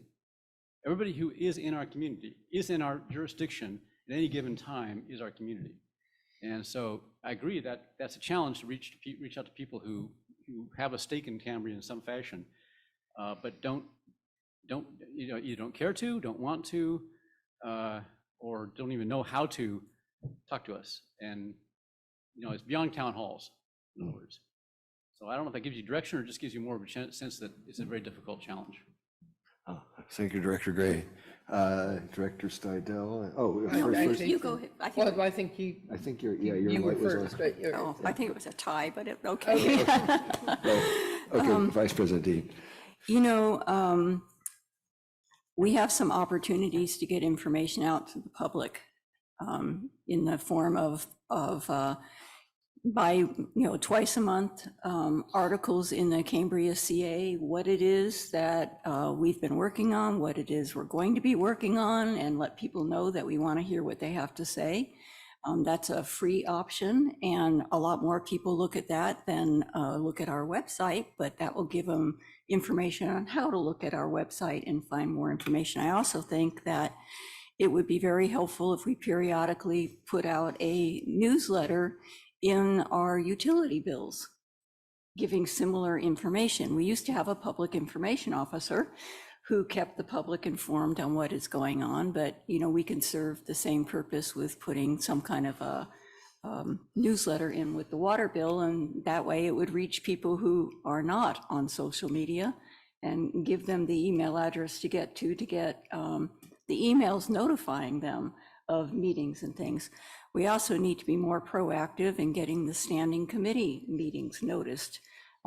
We are getting the board meetings noticed on Nextdoor, but Nextdoor doesn't reach everybody, and occasionally it's on Facebook. But in addition to that notice, it should explain, not just post that the agenda could be found here, but put on there, what is it we're going to talk about? What decisions are we going to make? And that we want your input. I mean, we just need to be a little bit more proactive at telling the public what it is we are doing or intend to do or considering doing. I just think that's one way. And also when you talk about pros and we talk about what's going on in the park, maybe send out a questionnaire to the community in both English and Spanish. What is it you would like to see at our East Ranch Park? Get some input. Same thing with putting a newsletter out in the water bill. Can we put it in English and Spanish? Anyway, that's just my thoughts. Thank you, Vice President Dean. Director Stidel, and then Director Farmer. Thank you, President Howell. There are a couple of things, and I don't know that I have solutions by any stretch of the imagination right now, but I think that Director Gray hit on a very significant part of it. There is a small group of people who are very proactive in the community and expend a lot of energy with the way that they view circumstances and the agency and other people. And they certainly have some ideas. Sometimes the practicality of them makes our job difficult in that the knowledge that sits in residence of the people who serve on this board is not something that can be translated quickly, easily, or maintained as a history. And everybody interprets information differently. And if there's only a small subset of people that are verbal or challenging with their perspectives, then we lose the whole other access point to the community. So I don't know how to engage that part of the community that does not choose to contribute in that way, because we don't have other voices that we hear. The other thing that I appreciate, certainly in what Vice President Dean mentioned about the idea of communicating information. Again, most people in this community don't read Nextdoor. I mean, the people who want to engage and generate amongst themselves tend to use Nextdoor and other social media resources. The Cambria CA is certainly a mechanism to be able to do that, and I think probably should be used more regularly. But some of the things that we would all like to do as far as this agency is concerned and what we can generate directly ourselves is very dependent on manpower resources. And as much as some people may think that the CCSD is this huge conglomerate, we have a lot of staff. I mean, if you look at the, the chart of pay scales and so forth, but recognize that easily three quarters of the basis of CCSD resides in fire, in water, and in wastewater in terms of resources. The resources that we have administratively at this district are paper thin. And unfortunately, we're dealing with some folks who are having to be out right now for various reasons. We literally have like 3 people in the CCSD office right now because of that, and we're trying to grapple with what that is and trying to address that. And the only reason I'm mentioning that is because even if all of that's resolved, we don't have 3 or 4 people that we could dedicate to that, to what wants to be accomplished. We don't even have 1 person. And if we're going to really take that on and try to migrate this out into the community and try to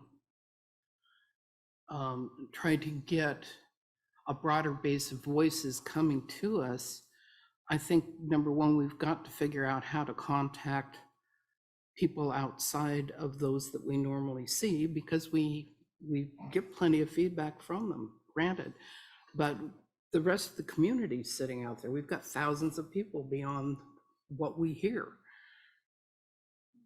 The other thing is that, potentially we would even want to consider the idea of kickstarting the thing by, having a public relations person. It may be very well worth the investment to try to create, a touchstone or a point to which people know that they can direct something, and that that individual would also be responsible for making sure that information and status about things is generated in a much more broad sense. And I appreciate very much the idea that the statusing and finding out about things initially is a wonderful concept to embrace. What we find out in public service, and particularly in a special district environment, is that we can't turn things that fast. I mean, there are certain protocols that have to be followed, and the ability to to use time at a CCSD meeting to go through that kind of step function education process for people will result in 7-hour meetings. And because we've all experienced that, we've all gone through that process. And so as I certainly appreciate the intent and the desire for that, I also understand the reality. And the reality may be more that we need to look for other ways to communicate information. But I think that it's worth a discussion to seriously consider getting a point of contact, whether that's a public information officer or whatever that may be. And it needs to be a neutral third party. And I think that we can take some steps toward being able to perhaps generate information to the public more quickly and in a form that they can take small pieces of and not have to generate so much energy towards trying to challenge each one of those points as they come forward. Because when you're going through a process to try to get to an end product or a resolution, there may be all kinds of considerations, but at every point, if you deliver information and the challenge happens, then you have to go back, solve that, or to try to explain to people why, no, we just need to move this down the road to get to another point. And there's no way to explain that to people except for them to be able to experience that. So I look forward to the new folks joining our board who will have the opportunity to experience that, and perhaps they'll be able to resolve something that seems to evade any other special district and or governments on the face of the earth. Thank you, Director Stidel. Director Farmer and then Director Gray. Thank you, President Howell. I was reminded during the comments made by Vice President Dean that at one point we actually had a newsletter. I think it started shortly after I came on the board. And this newsletter was sent out quarterly, in other words, with every other bill. And it included comments, or let's say whatever remarks needed to be made by both the district, the healthcare district, and the school district. So it informed the members of the community about these three very important entities that have a lot to do with how things happen in our town. And I think perhaps implementing that, and as Vice President Dean said, including it in Spanish, I believe that would be a good way moving forward to initiate what it is that we need to do with regard to getting more people, different people with different interests and different concerns to be involved with what's happening in the various areas that have to do with our community. So that's my comment. Oh, thank you, Director Farmer. Director Dean. Yeah, and just Director Gray. briefly, actually, to follow up on that, that was something that I think it was the presidents of those boards. Dave Pearson was the one who started it with, along with Barbara Bronson Gray at the CCHD and the school district. I remember that. Yeah. And that was and Sam Shalhoub. It was all volunteer effort by the presidents. It didn't have to do with it. It was not any budget or anything. But that's not a bad idea. But again, you have to get the presidents on board.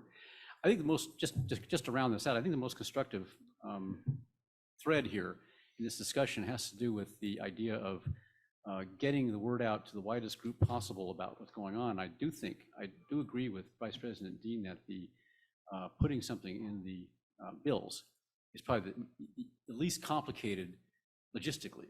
And we used to do that for various reasons. The big challenge, as Director Stidel points out, is that this is not something that our staff can do out of their hip pocket. It's and I have some experience with this. Just sending out a newsletter, sending out a double-sided letter is not just somebody sitting down writing it. It is the writer writing it, which is usually the officer, a public information officer or whatever, having it vetted by all the relevant parties, rewriting it, having it maybe run through again, and finally it goes out. It's corporate PR is a time-consuming, expensive process. I don't think it's impossible to find someone who on a contract, part-time basis might be able to do this. And that's the good news. But we have to budget for it.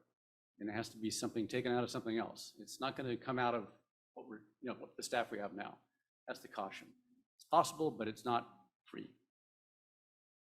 Okay. Thank you, Director Gray. Let's see who's. And sorry, go ahead. I was just trying to figure out, I'm sure I got everybody. Yeah, go ahead.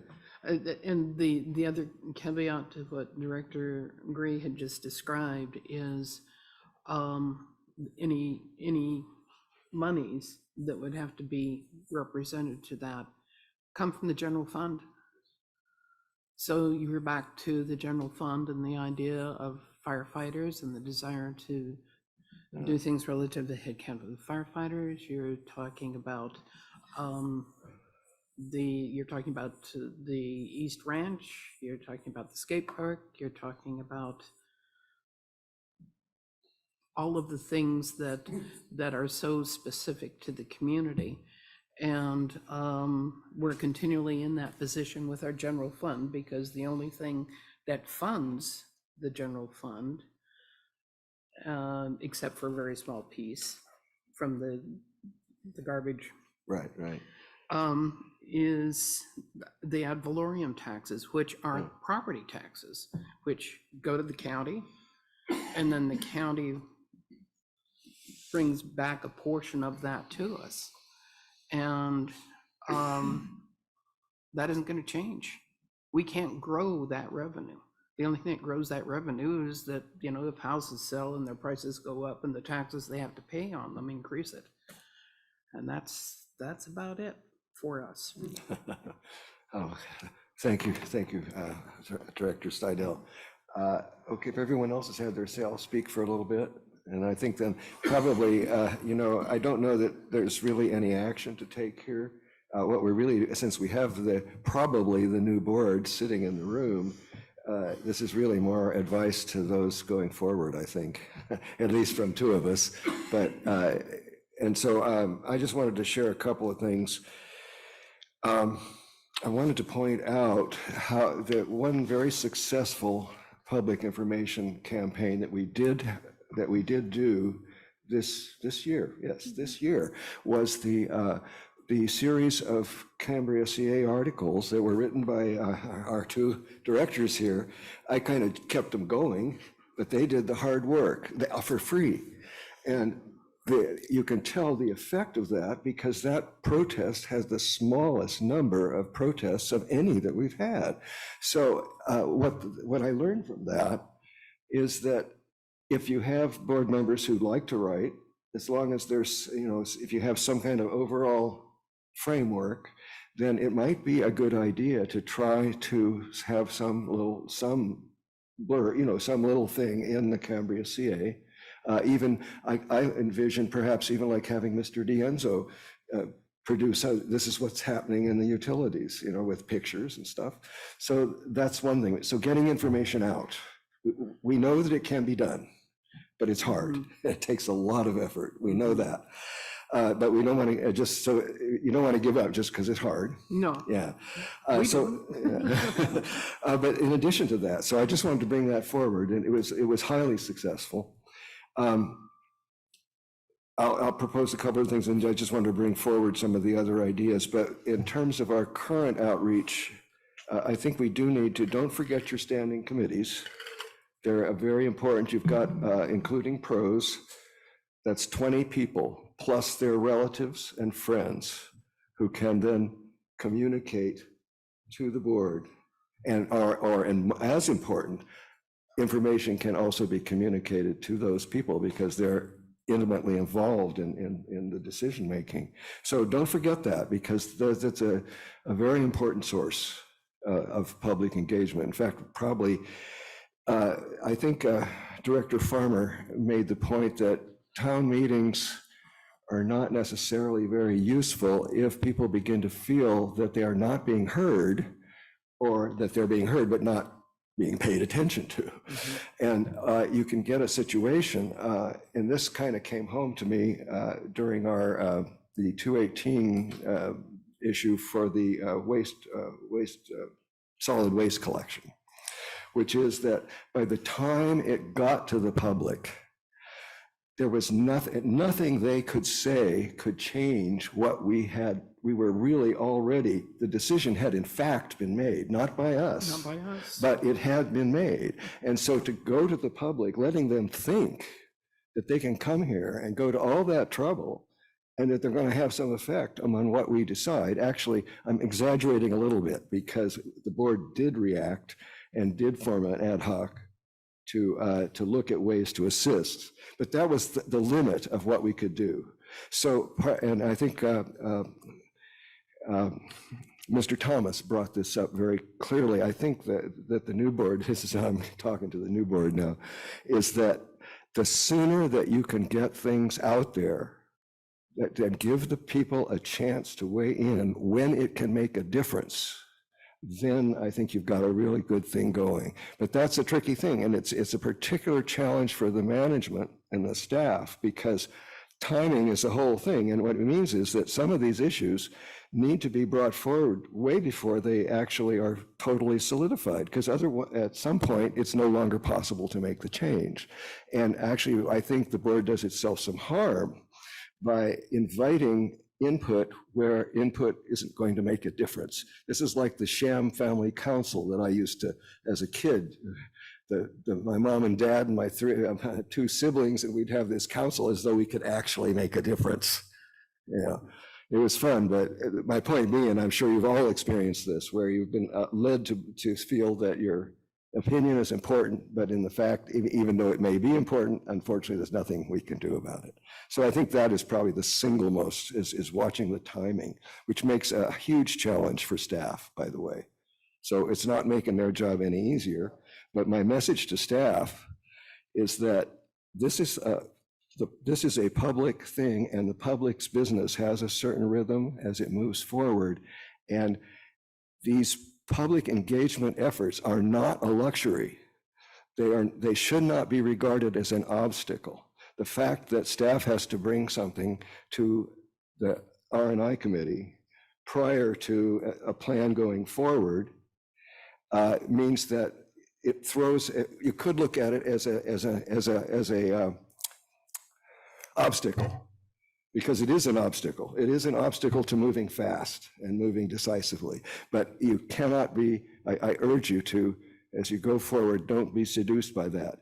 Take the time and make sure that you do take the time to engage people when they can make a difference. And I could go on preaching, but anyway, just two other things based on something that Vice President Dean said. If you do look for some other party, like a neutral party, to kind of interface between the board and the public, that's an ombudsman. So you might want to look at that. There's an actual whole association of ombudsmen, and you might be able to find someone who could do that work, who has that kind of training. And that's because they are the interface between the government and the people who are being governed. And they don't take the side necessarily of the government. That's the whole point. It's an advocate for the people who are being governed. So you might want to consider that. Okay, two other things. One other thing. Yeah. This is I really think that it might be a good idea. We have a really excellent website, and it keeps getting better all the time. But it's not, I mean, all websites, they may be intuitive to some and then not to others. It just depends on how your mind works.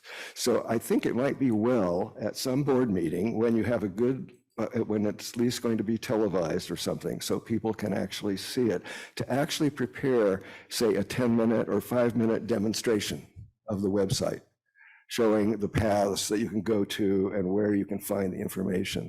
And that might help because the other problem is in dealing with the public, they need good information or they're not going to form good opinions. So the more that you can do that to make it easier for them. So I think that the new board, I strongly recommend that you put that on an agenda so you can get a little more public interest in that. And I think you've heard enough from me now. So do we need any action? I don't think there's any action to take. other than to say to the new board, yeah, go forward. But this whole problem of how you engage the public in a productive way is not easy, and it takes a lot of extra time. But remember, this is a public organization, and so things are specifically not, efficiency is not the issue here. We have to take those extra times and spend that extra hour to do what needs to be done. Enough said. So if there is no objection, we can go continue. We did finish, pardon me, Haley, we did finish any public comment on this one? That's a question. We actually have one member of the public that wishes to speak Oh, good. on Zoom. Oh, let's have that then. It's Crosby or Laura Swartz. Excellent. Yes, good afternoon, President Howell and staff and board and everybody. Thank you for this discussion. I think it's extremely important, and I really appreciate you trying to engage the public more.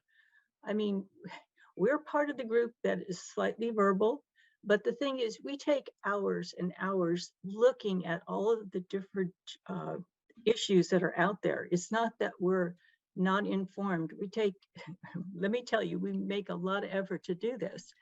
And part of the thing that I feel is that if we have a couple new board members, which we do, their listening skills might be a little different.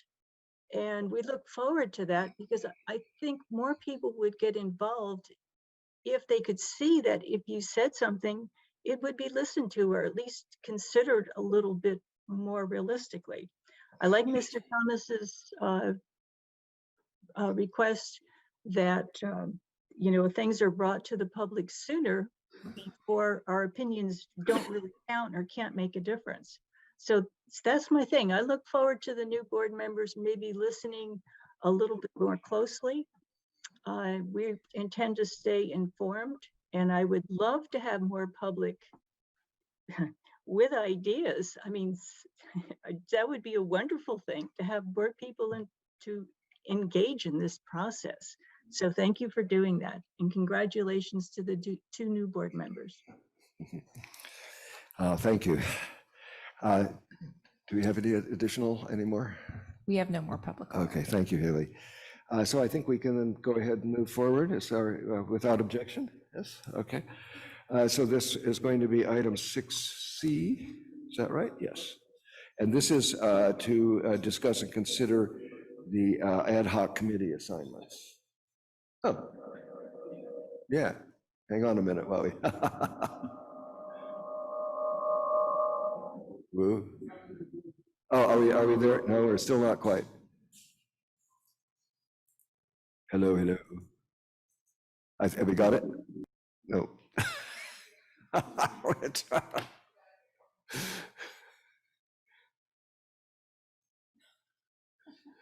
I can't. Let's see if it's still echoing. Oh, I think we're good now. Okay, cool. Okay, this is. Oh, yes, Director Farmer. Thank you, President Howell. I just want to make an observation. Some members of the board and the community have been congratulating the new members of the board. I just want to observe the fact that all the votes haven't been counted yet. That's not to say we can make an assumption, I guess, but I just wanted to make that comment. Okay. Yeah, it's not quite a done deal yet. We don't wish to. Okay. Okay. How to proceed? I guess GM Weigold, there's not much to say here, but if you go ahead and present the item. Thank you, President Howell. Agenda item 6C is discussion and consideration of current Board of Directors ad hoc committees and assignments. Staff recommends the Board of Directors review the current Board of Director ad hoc committees and assignments and make adjustments as necessary. Now, in discussion with the board president, the intent here really wasn't at changing assignments as much as validating the current ad hoc committees that are in existence. If I have that, understand that. Yes, thank you. That's exactly correct. Yeah. So we're not creating any new ones, and this is just taking stock. Let me see how can we best do this. As I look at the list, Well, let's see, before I do that, I should take commentary. Well, let me say an introductory thing first, and then I'll come to the public, see if there's any comment. What I'm looking at here, we have a list of the ad hoc committees that at least that we remember and that the staff has been able to keep track of. And so we're just going through these and basically bringing it current, because some of these committees have finished their work. So really it's just a matter of getting, of just reviewing our list to see that it's current and that it's covered. So in that regard, I think before we go forward, let me just see if there's any public that would wish to comment on this. Yes, I have a couple popping up. Ah. Jim Townsend is first. Good. Good afternoon, everyone. I'm Greetings. sorry I can't be there in person. I'm out of town this weekend talking to a bunch of landscape architects. I just wanted to say a few words in defense and support of the policy committee, of which I am a member. I know it's kind of a wonky thing, but we've had a number of experiences recently that would lead me to believe that I think the work we're doing is useful. Recently, the policy committee was tasked with doing a needs assessment as to whether or not the CCSD would benefit from having an adopted code of ethics. In order to dig into that a little bit, I did contact Neil McCormick, who's the Chief Executive Officer of the California Special Districts Association. And he replied that he thought that having an adopted code of ethics was pretty common, and they considered that to be a best practice. And that's the kind of thing that the committees can do that probably the board members, you know, are really too busy and too focused on other matters to do. I know policy tends to be a little wonky, and I am about the least wonky person you'll ever run into in life. But I do think being able to dig into these issues that impact the community and reflect on the professionalism of the agency are very helpful. I would point out that Mr. McCormick continued to say that they thought that having a code of ethics was so important that having an adopted code of ethics was a requirement to receive the District Transparency Certificate of Excellence. That was kind of odd to me, given that the CCSD did receive that Certificate of Excellence and does not have an adopted code of ethics. So, so that's my comment. I'm just making a pitch for hopefully the board allowing the policy committee to continue our work. Thanks very much. Thank you, Mr. Townsend. Actually, that was probably germane to our next item, which is the discussion of the policy committee. Is there any other policy checklist? Whatever you call it. Okay, so any additional? Yes, Tina Dickinson. Okay. Ms. Dickinson, please. Yes, thank you. I would say that President Howell, before you give any comment on this or the board, that first of all, we need to hear what the board has to say and the reasons you may have for having this on the agenda today, right before a new board comes on in December. I think transparency, as we've mentioned over and over and over, is again lacking here. And I think you owe the public, you talk about, or Ms. Steidel did, Director Steidel, about a PIO, about some way, or you said an ombudsman. Why don't we just hear it from you guys? This is what you're there for, is to relate to the community, the district's business. I think you need to explain first and then take public comment on this item. Thank you. Oh, thank you, Ms. Dickinson. Do we have any additional public comment? We do not, but let me check my email. Nope, we do not. Okay, thank you.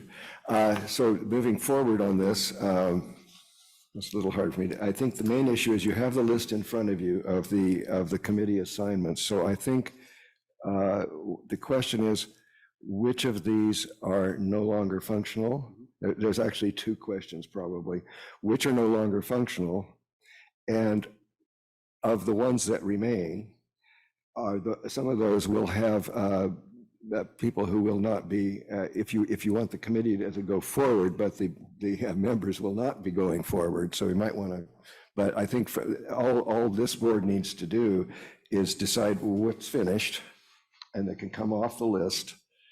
And then the understanding that, of course, those that aren't finished and that do have board members who are leaving, that those will be filled when the new board is seated. Does that seem reasonable approach? Yes.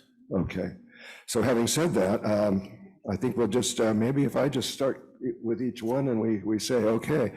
So the affordable housing one, which Director Stidel and I have worked on, that has been, it's been at least 2 years.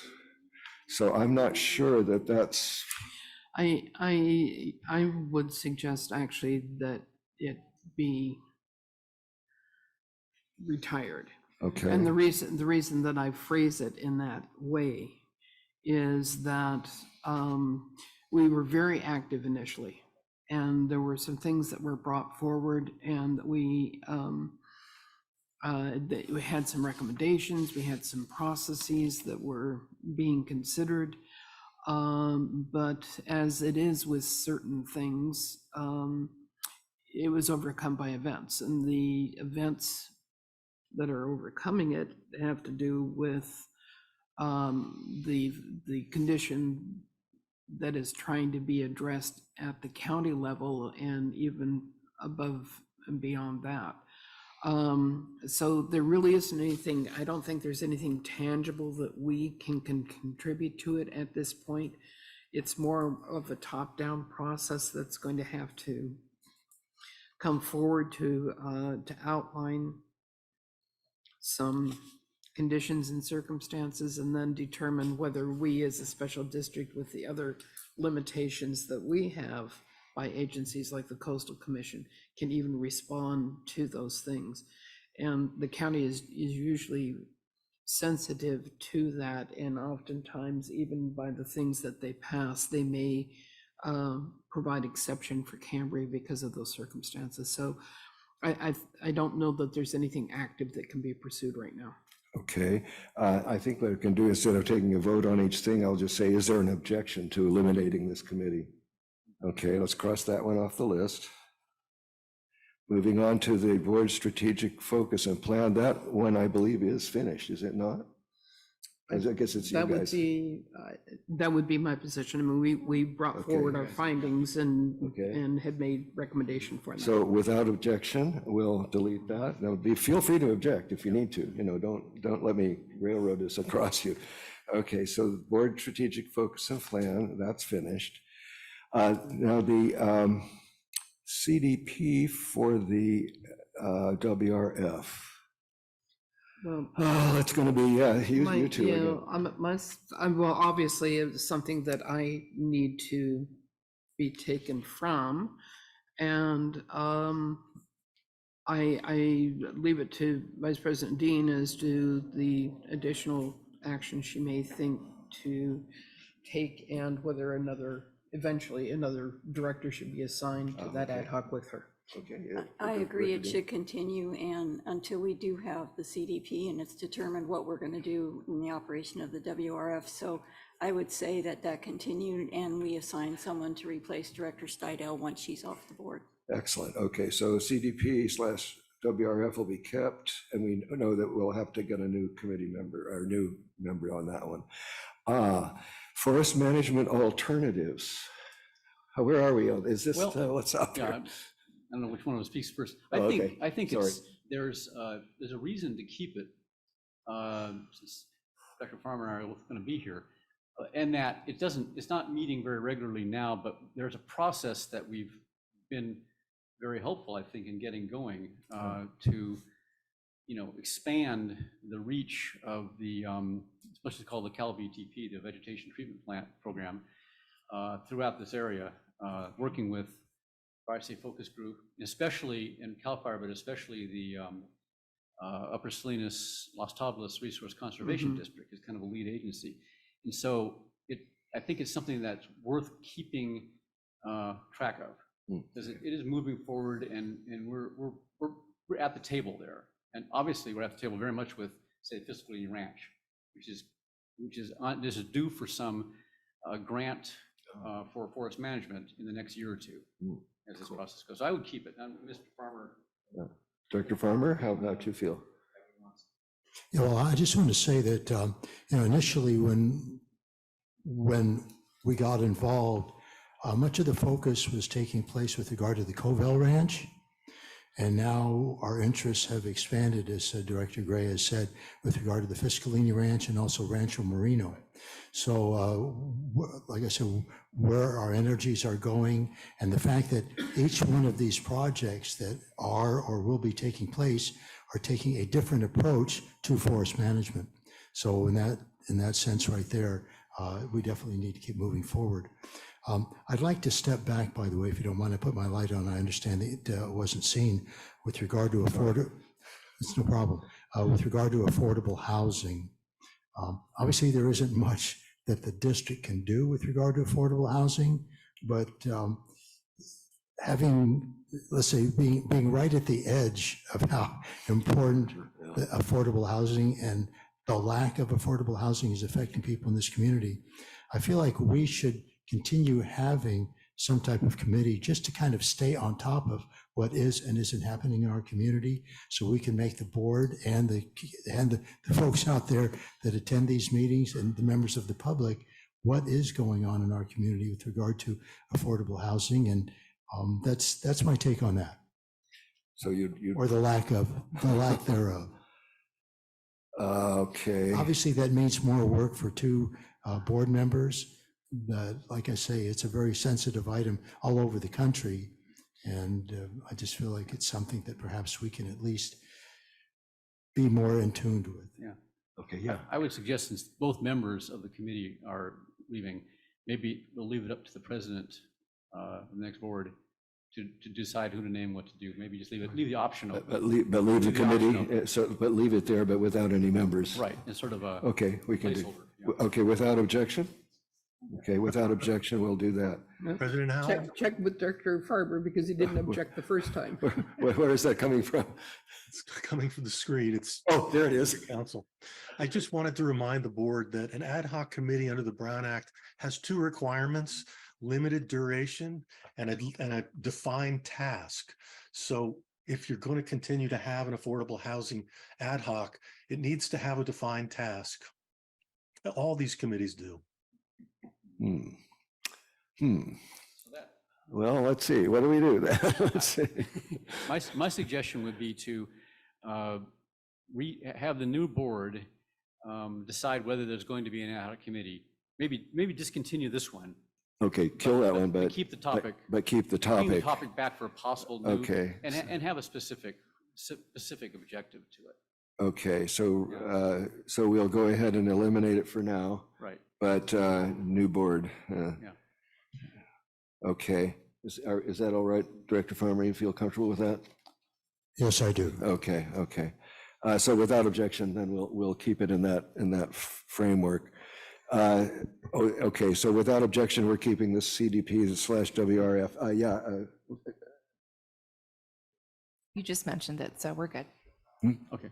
Oh, we're good. Okay, so we're keeping the CDP WRF1. Forest management alternatives, I think we just talked about that. We'll keep that one without objection. Yeah. Are we going to need to extend the meeting? I- There's 10 minutes left. Yes, we are. I was having so much fun, I totally missed the clock here. I'm sorry, people. I thought it was going to be a quick meeting, too. I make a motion that we extend the meeting to 5 o'clock. I And we'll think probably that's be going perfect. past that since we're including closed session. Okay, so Including closed session? that's a separate. Yeah, maybe I would say 4:30. Okay, And then going, yeah, 4:30 for the open session, then we'll see.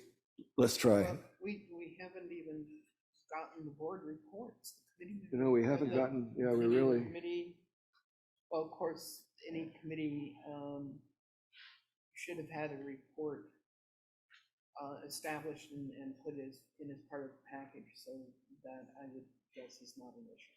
Yeah. So let's just say regular 4:30 business, then. 4:30. Yeah. Let's try for 4:30, if that's Yeah. all right. Since it's just regular business, Yeah, that's fine. yeah. In regular business. Okay, without objection, we'll That's fine. continue until 4:30.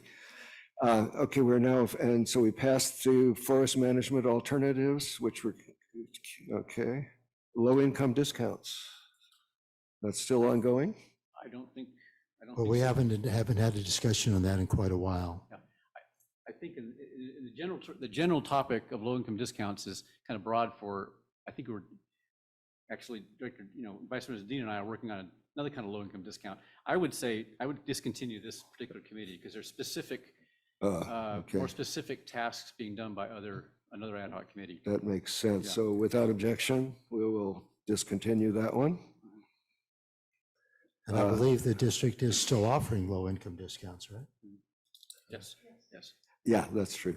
Okay, board and standing committee bylaws. That's done. You guys did that. That's the one, That's for- bylaws. Oh, yeah, Yeah. that's long gone, yeah. Yeah, you guys did that, right? So that's everything we cross off. Well, this is actually one you guys did. It didn't die for lack of, yeah.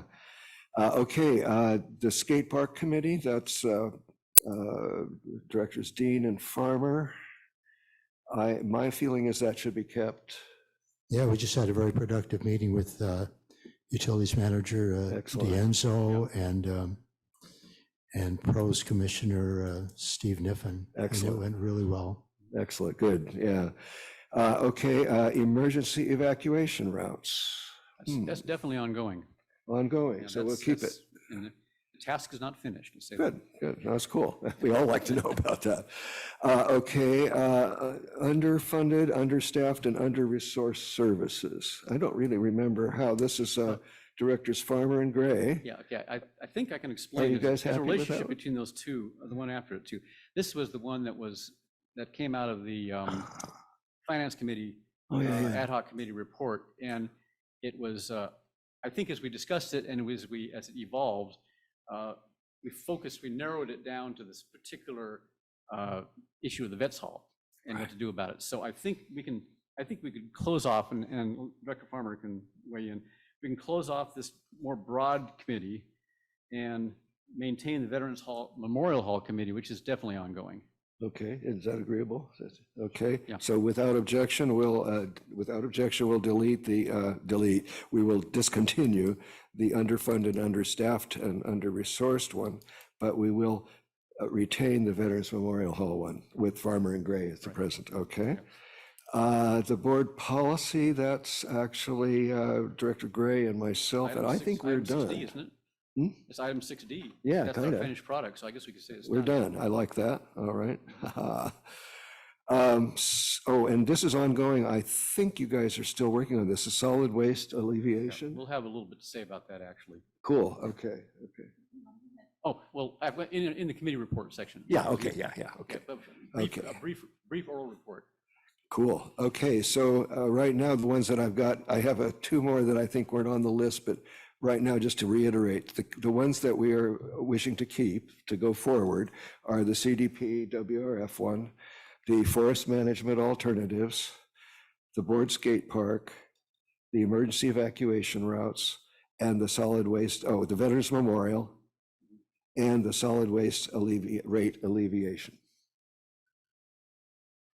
Yes, thank you.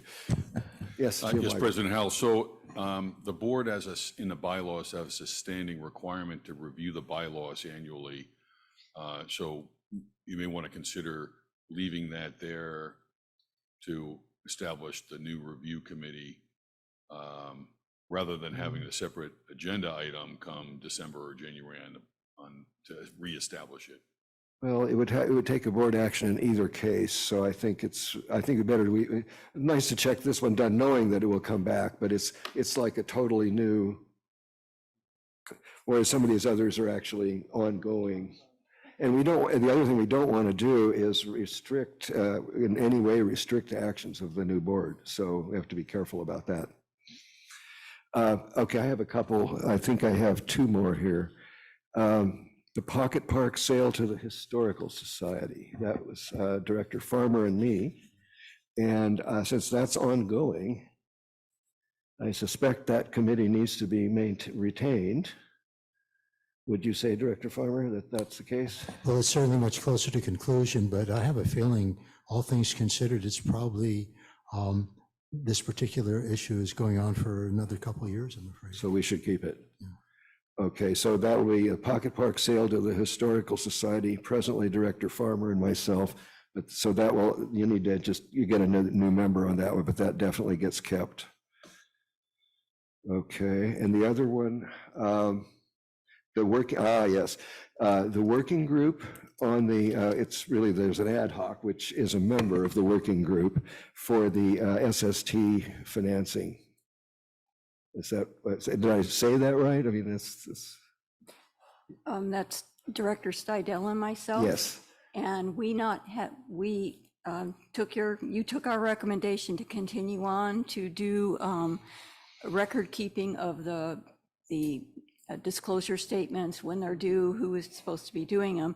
And we have not yet had that meeting with the CCSD staff's part of the working group. So I think we need to continue on with this for a period of time until we get that taken care of. I believe a dissemination agent is just now being contracted with, so we should have the opportunity to start meeting and getting the spreadsheet that Director Stidel created worked out.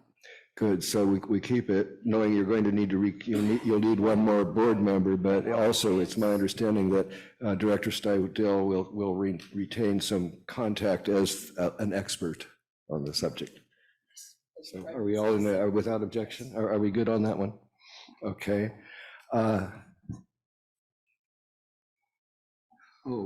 There's something that in my memory wasn't too clear on this. Didn't we have an ad hoc that was working with the San Simeon folks regarding the? Yes. Yes. Yes, and that's ongoing, and we'll give a brief report on that, or I will. Okay. It's with David Pearson. It was well, it's actually an ad hoc committee of R&I. Oh, okay. Then this doesn't even belong on here yet. Is that right? Yeah, the board appointed the chair and vice chair of R&I to do this. And yes, we are an ad hoc committee of R&I. Oh, okay. So without objection, we'll just leave that as it is. Okay. So it's not a committee of the board. Okay. Well, those are the only ones that I have. Did I forget anything? Did we forget, or is that pretty much all of our? I think we're good then. All right. Yes, Haley. Do you want me to read back what I think you guys decided on? Probably a good idea. Okay. So it looks like you reached consensus to remove the following ad hoc committees: affordable housing, Yes. the board strategic focus and plan, Yes. the low income discounts, Yes. review board and standing committee bylaws, Yes. underfunded, understaffed, and under-resourced services, Yes. and the board policy. Yes. Pretty good. And you reach consensus to continue the following ad hoc committees. CDP, WRF. Yep. It needs a new committee member to replace Stidel. Right. The forest management alternatives. Board skate park. Yep. Emergency evacuation routes. Okay. Veterans Memorial Hall. Yes. Solid waste rate alleviation. Right. The Pocket Park sale to the Historical Society, which is Farmer and Howell, and you need a new member. Right. And the SST, Dean and Stidel, you need a new member for that as well. Excellent. Perfect. We all agreed. So if without objection, we can declare this agenda item finished. Are you all good? Because if you're not, do say so. Don't do it just because I'm saying it. Okay, moving then to item 6D. This is discussion and consideration to review updates to the policy checklist. I think, Jim Weigel, go ahead and present this, and then I can add to it, I think. Thank you, President Howell. Agenda item 6D is discussion and consideration to review updates to the policy checklist. Staff recommends that the Board of Directors discuss and consider updates to the board policy checklist. This checklist was originally established by President Howell and Director Gray to inventory existing policies. It was presented to the board in 2021 President Howell, I'll turn it back over to you for Thank you, Jim continued Weigel. discussion. Okay, thank you. So what we have here is Director Gray and I, suddenly drawing a blank, we each went through it and kind of updated it based upon our own memories. And so it's a combined effort. We did both agree on everything, so that part's, I think for your, I want to talk you through this a little bit. First of all, there's in the introduction, there's a big blank where I simply had left off the meeting at which we were asked to review the checklist. So I just wanted to call that out. At this point, I don't know that it's relevant what meeting it was. So what you have is the updated list, but of more value to you would actually be the appendix, which shows the actual updates. And so what I'd like to do is just go over that one briefly and then back up a little bit to, you'll see that the section on recommendations, which I think is actually more to the point. But if you'll just turn your attention to the appendix, and you can see mine is you guys have red, don't you? And your Harry, Director Farmer, may I see for a second? Yeah, okay. So you can kind of see the changes. Mine I had to make a copy, and so I don't have the colors. So you can all see the changes there. I'll just call out, you can see the ones that actually got changed, 1015. You see it's gotten moved to, needs some more board review apparently. I'm just looking at the changes now. And Director Gray, chime in, I think, if you see something that you feel you need to comment on. But I think most of the things are pretty self-explanatory. The Code of Ethics is under review, you know. Where's it go? That's all on that page. And when you go to the second page, you go down to number 2155. Yeah. The other thing you'll notice, though, as I'm looking at this, you will see that there is some stuff that's been crossed out in the description column. So those were changes that we also made to kind of expand the information. So you might want to you'll see where those changes were made.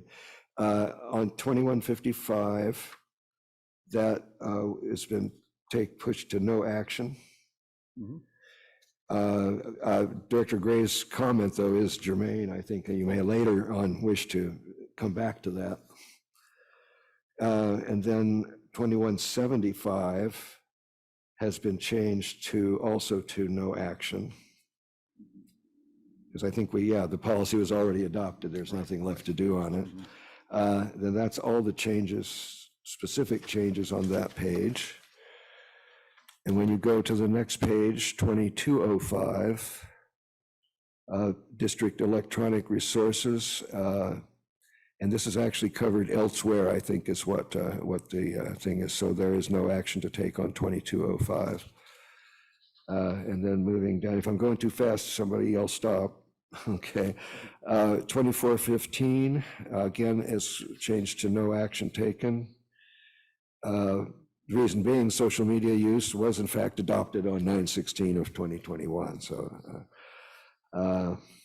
that's on that one. And then moving up to the next page, page 22 of the packet. Ethics training, this has gone to no action. And you have to read over on the side to kind of see. It is apparently, the opinion here is that it's covered in the current ethics training requirements. So that's why that was not necessary to go forward with that one. And then if you go down to board actions and decisions 4200, it's covered by the recent bylaws update. And then when you go to 4230, again, no further action required because the rules are referenced in the current bylaws, so we don't need to make any changes there. However, Director Gray, you did have a note there, as I'm rereading it, you may wish to readdress this if you ever come back to it. The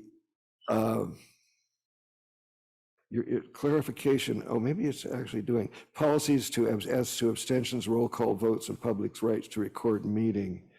Was added. That was added. That was okay. added in 2022. And so that's why we need no more action. bylaws, Got yes, it, exactly. got it. Okay, thank you for that. And then on the last page, board standing committees, it's all on the website. On the website, yes. Yeah, so we're good there. So does anybody have any questions or observations regarding the changes that were made? I just, Sure. I got distracted after discussion of briefly there of 4,200. What was the number that you? Okay, 4,200. Which one? Board actions and decisions, that one? The one after that. The one after that? What's the number on it? I don't know. That's why I'm asking you. Oh, I'm a little The one that was discussed after that. Oh, the one we discussed Sorry. after that. Yeah, sorry. I'm sorry, rules of order and conduct. 4230? 4230? Thank you. Yeah. And it's just that there was clarity added as to I remember now, yeah. Yeah, thank you, Director Gray, that was good. So are we all ready then for the last page? And there's only one change on there, and that's the standing committees, and just to indicate no action is needed because that is now included in the website text of we do have the current standing committee bylaws there. So if you have no further commentary on that section, I would like to direct your attention briefly to section C that occurs right before that, which contains the recommendations. Now, I have to say, I did not, you've actually seen this before in a different format, but yeah, I don't know, did I run this by you, Director Gray? I don't remember if I did, the introduction. The recommendations? Yeah, did I? I don't know. I didn't see, I saw them, well. Oh, okay. Describe them first, because I think they were what we were considering or what we received as it were at the earlier vote. Yeah, this is actually, it's reformatted and switched around a bit, but, and it's, what I did was include our earlier recommendations. Yeah. Okay. Well, or they may not, let's see. Just as a reminder that the board did decide that everything should be glommed together into a nice CCSD policy handbook. And then it is done pretty much, but I do direct your attention to it because it kind of indicates how this procedure went forward. And let me see. I just wanted to alert you that was the other conclusions that were drawn that Director Gray and I drew, that this should kind of govern your actions going forward as we, as you do that. So do you have anybody have any questions on this or observations? Vice President Dean, yeah. Well, I'm just a little bit confused because everything on this list says no action, staff review, or board review, but I don't see anything on this list that says that we need to assign it to the policy committee for further action. That's because we didn't really discuss that part of it. So that would be if the board needs to, the new board may choose to do that, yeah. But we were just basically looking at it as it's like that's going a step beyond where we were intended to go. I could maybe sure. Want me to add? Oh, yeah, please. I think there is a provision for assigning it to a committee, a relevant committee, if it's a board review item, and it's in the section B, I think it is. Check or the recommend. Actually, it would be the checklist notes. It is basically, what does it say here? Oh, for board, yeah. Yeah. I think the last note, it's the last bullet. The last bullet. A board at its discretion may refer a proposed policy adoption or amendment to a standing committee or an ad hoc committee, however, will not be required to do so. And that reflects, I think, the standing committee bylaw section on the policy committee, because they're also, we have options, and one of our options is to use the policy committee. Many of these policies are at the level of procedure. rather than broad policy. In fact, most of them are. And that's why the decision was made to have most of them subject to staff review. It's not, they're not questions of what, general policy that a policy that applies to the whole district, the board and the administration. They're generally procedural steps or policies that are within the purview of the staff and general manager. That was the reason for that. Okay. But the option is there. Let's go ahead. Yeah, nothing has been foreclosed. It's just kind of I think you could regard it as a starting point, I think. Yeah, I'm speaking to the new board now. The three of you and the two out there, yeah, take it as a starting point, I think. And Director Farmer and I have been working because we both have connections to the policy committee, and I will be working with him a little bit as we go forward on that, and to try to, as the work goes forward. So if there's no further questions or commentary on this one, then without objection, we'll declare this item finished. Well, no, we're going to adopt it's consideration. We have to adopt that. That's the Oh, do we problem have we to? got into the first time. I will make a motion. Oh, thank you. Regarding consideration that we adopt the policy checklist as presented in agenda item 6D. Oh, okay. I would offer a friendly amendment to that and say that the recommendations provided regarding the report are accepted. Yes, and incorporated. Okay, I accept the amendment. Okay, so now let's put it all together for Haley. So if you, yeah. I move that the board adopt the updates to the policy checklist, the checklist as updated, Yeah. and including the notes and recommendations that are included with the policy checklist, sections B and C. Okay, all right. All right, so it's been moved and seconded that, Haley, did you get all of that? Okay, it's been moved and seconded that, Haley. Director Gray moved to adopt the policy checklist as updated, including the notes and recommendations that are included with the policy section checklist B and C. Now, Okay. I have to say public comment. Well, first we got the motion, and I'll take public comment. Yeah. I don't know that updated is the correct thing because it was never accepted under consideration initially. So this is actually the initial acceptance Oh, okay. of the list. Okay. So just- I would You're remove the term update and just make reference to the checklist itself and the date No. of this agenda item. Okay, so let's see, let's give Haley some help here, or maybe she's got it. To accept or adopt? I think accept. Adopt The policy checklist as presented in item 6D Oh, there it on is. November 10th. Okay. And the After I reeled off, yes, adopt, I guess. I apologize, but I mean, I don't know that this is the kind of, maybe it's accept and adopt. It could be either. Okay, adopt is good. All right, are we agreed? So Haley, what do you have now? So now I Sorry. have Director Gray moved to adopt the policy checklist as presented in item 6D on November 10th, 2022, including the notes and recommendations that are included with the policy section checklist B and C. I think you got it. Oh, that's brilliant. Thank you. Very good, Haley. Thank you. So it's been moved and seconded what she said. I do need to take public comment though before we vote. So do we have any public? Anybody? No? Okay, nobody here. Oh, yes, Mr. Calderwood, please.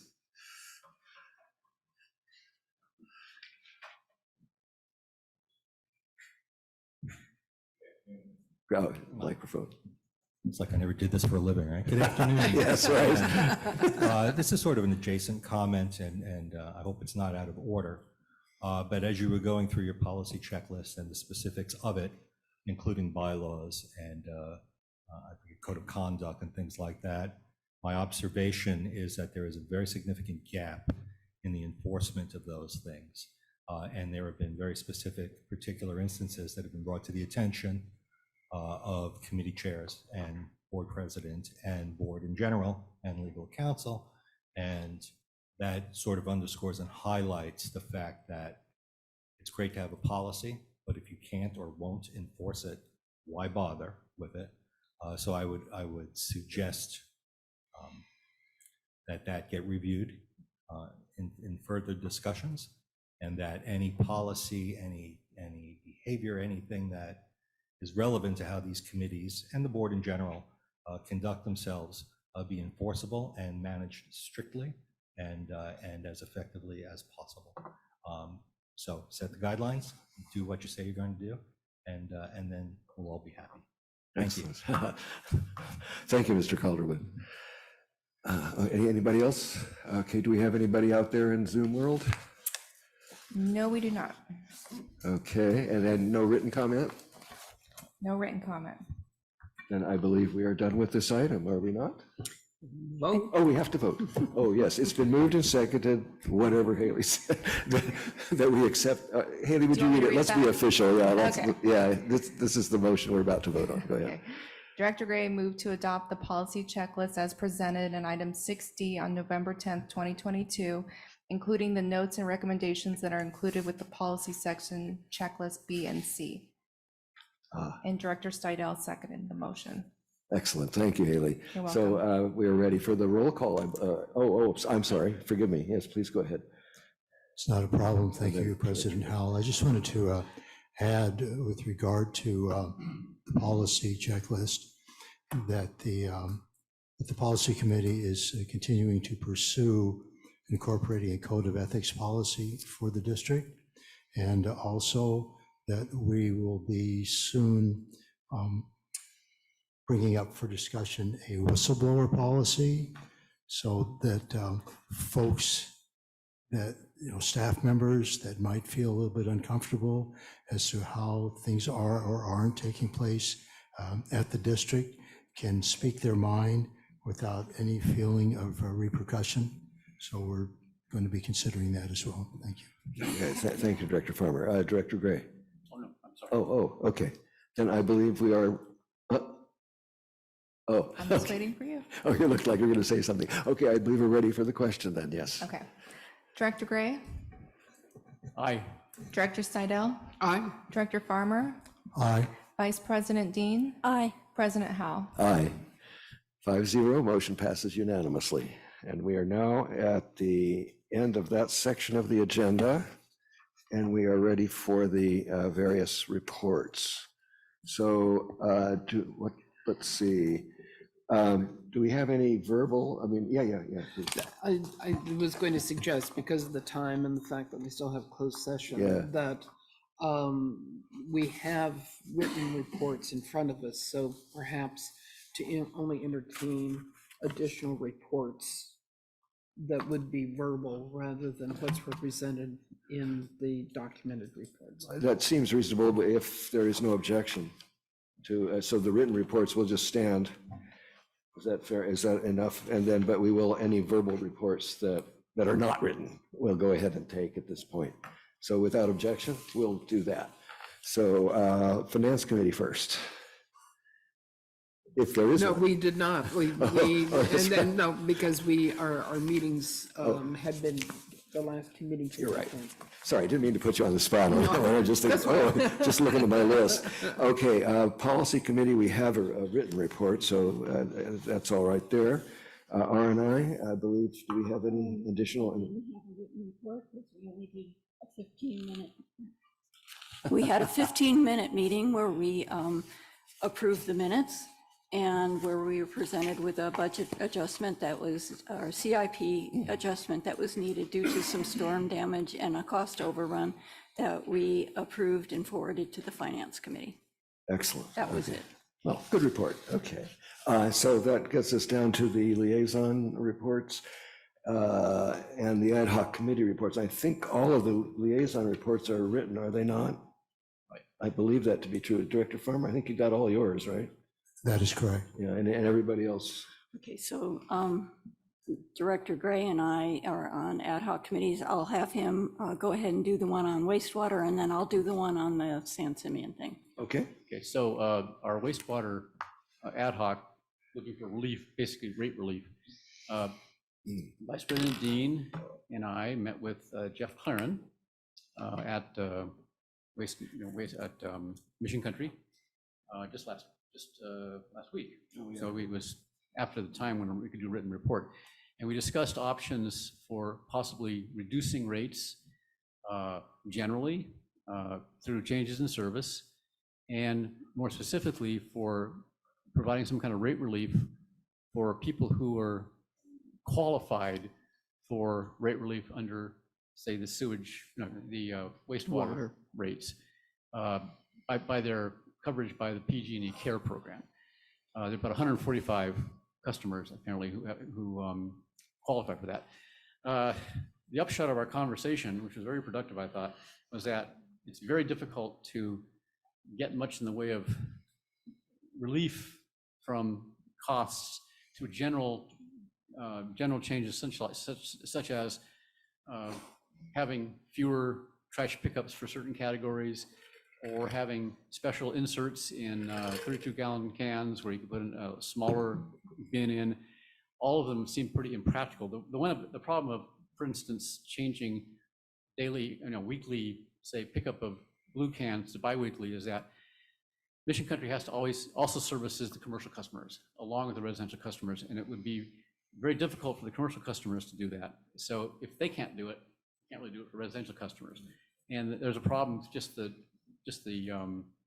stability of the inserts, I guess, with the 19-gallon, the 32-gallon cans. So our tentative assessment of those possibilities is that they're not feasible, not practical. We might come up with some others, and President Dean may mention a couple others that I didn't talk about, but we did look into the idea of having the CCSD using some of the money. I wouldn't call it, maybe windfall is too strong a term, but some of the additional revenue that it is getting because of the increase in rates from our franchise fees, which are based on the gross revenue of this trash service, using some of that to subsidize reduced rates or reduced payments for the care people, the 145 customers who are on the care plan, and get a 40% reduction in their wastewater rates. That would work, and we also talked to General Manager Weigel about how the logistics of that would work. It would basically be they could charge less, and we could just reimburse them out of the proceeds from the increase in the franchise fees. And we got a rough estimate of how much it would cost, say, to have a 40% increase in the cost of the first 32-gallon can as a good standard for the people who are on the care plan, and it would be about $3,000 a month, or $36,000 a year. The increased revenue through the franchise fee from the rate increases is about slightly less than twice that. So there is some money if we want to be returning some of that to certain members of the public. There's some complexities to it in terms of not being able. We can't identify customers who are responsible for it or qualify for it in publicly and stuff like that. But there are ways to work around it. So we thought that might be worth looking into further. So interesting. Thank you. Yeah. Okay, so it's actually the difference in the franchise fees would be about $46,000.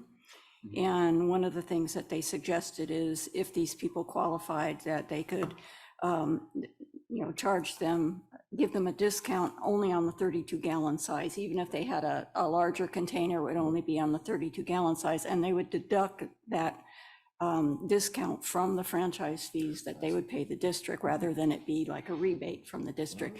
The complication is that there are privacy laws, and we cannot share the list of customers who qualify for the CARES discount on the wastewater increase with Mission Country Disposal. So that's something that we have to figure out how we would work that out. The other thing is, while there are 145 or 142, I can't remember exactly, people who get that discount on their wastewater, not all of them are actually the ones who paid the bill for the solid waste. So they were like if you were an apartment and you paid your water and sewer, but your landlord paid for the waste pickup, then of course, you know, the landlord most likely wouldn't qualify for this discount. It has to be someone who qualifies for the CARES program. So we have more discussion to do, both with Mission Country Disposal, our GM in the finance department, and with our legal counsel on how we can accomplish anything like this. Because like I said, we are kind of restricted with the privacy laws in regards to sharing account information. We can't just turn over the list of customers to Mission Country. But that seems to be the most viable alternative. Yes, Director We Stephen. have 5 left. 5 minutes, okay. I think would we come to the end there on your thought? Just take me 2 minutes to tell you what we did with San Simeon. Well, why don't we go ahead, because we're going to have to extend anyway. Okay, you want to extend 15 minutes? Sure. Okay. Okay. Without objection, we'll go for 15 more. Sure. Okay.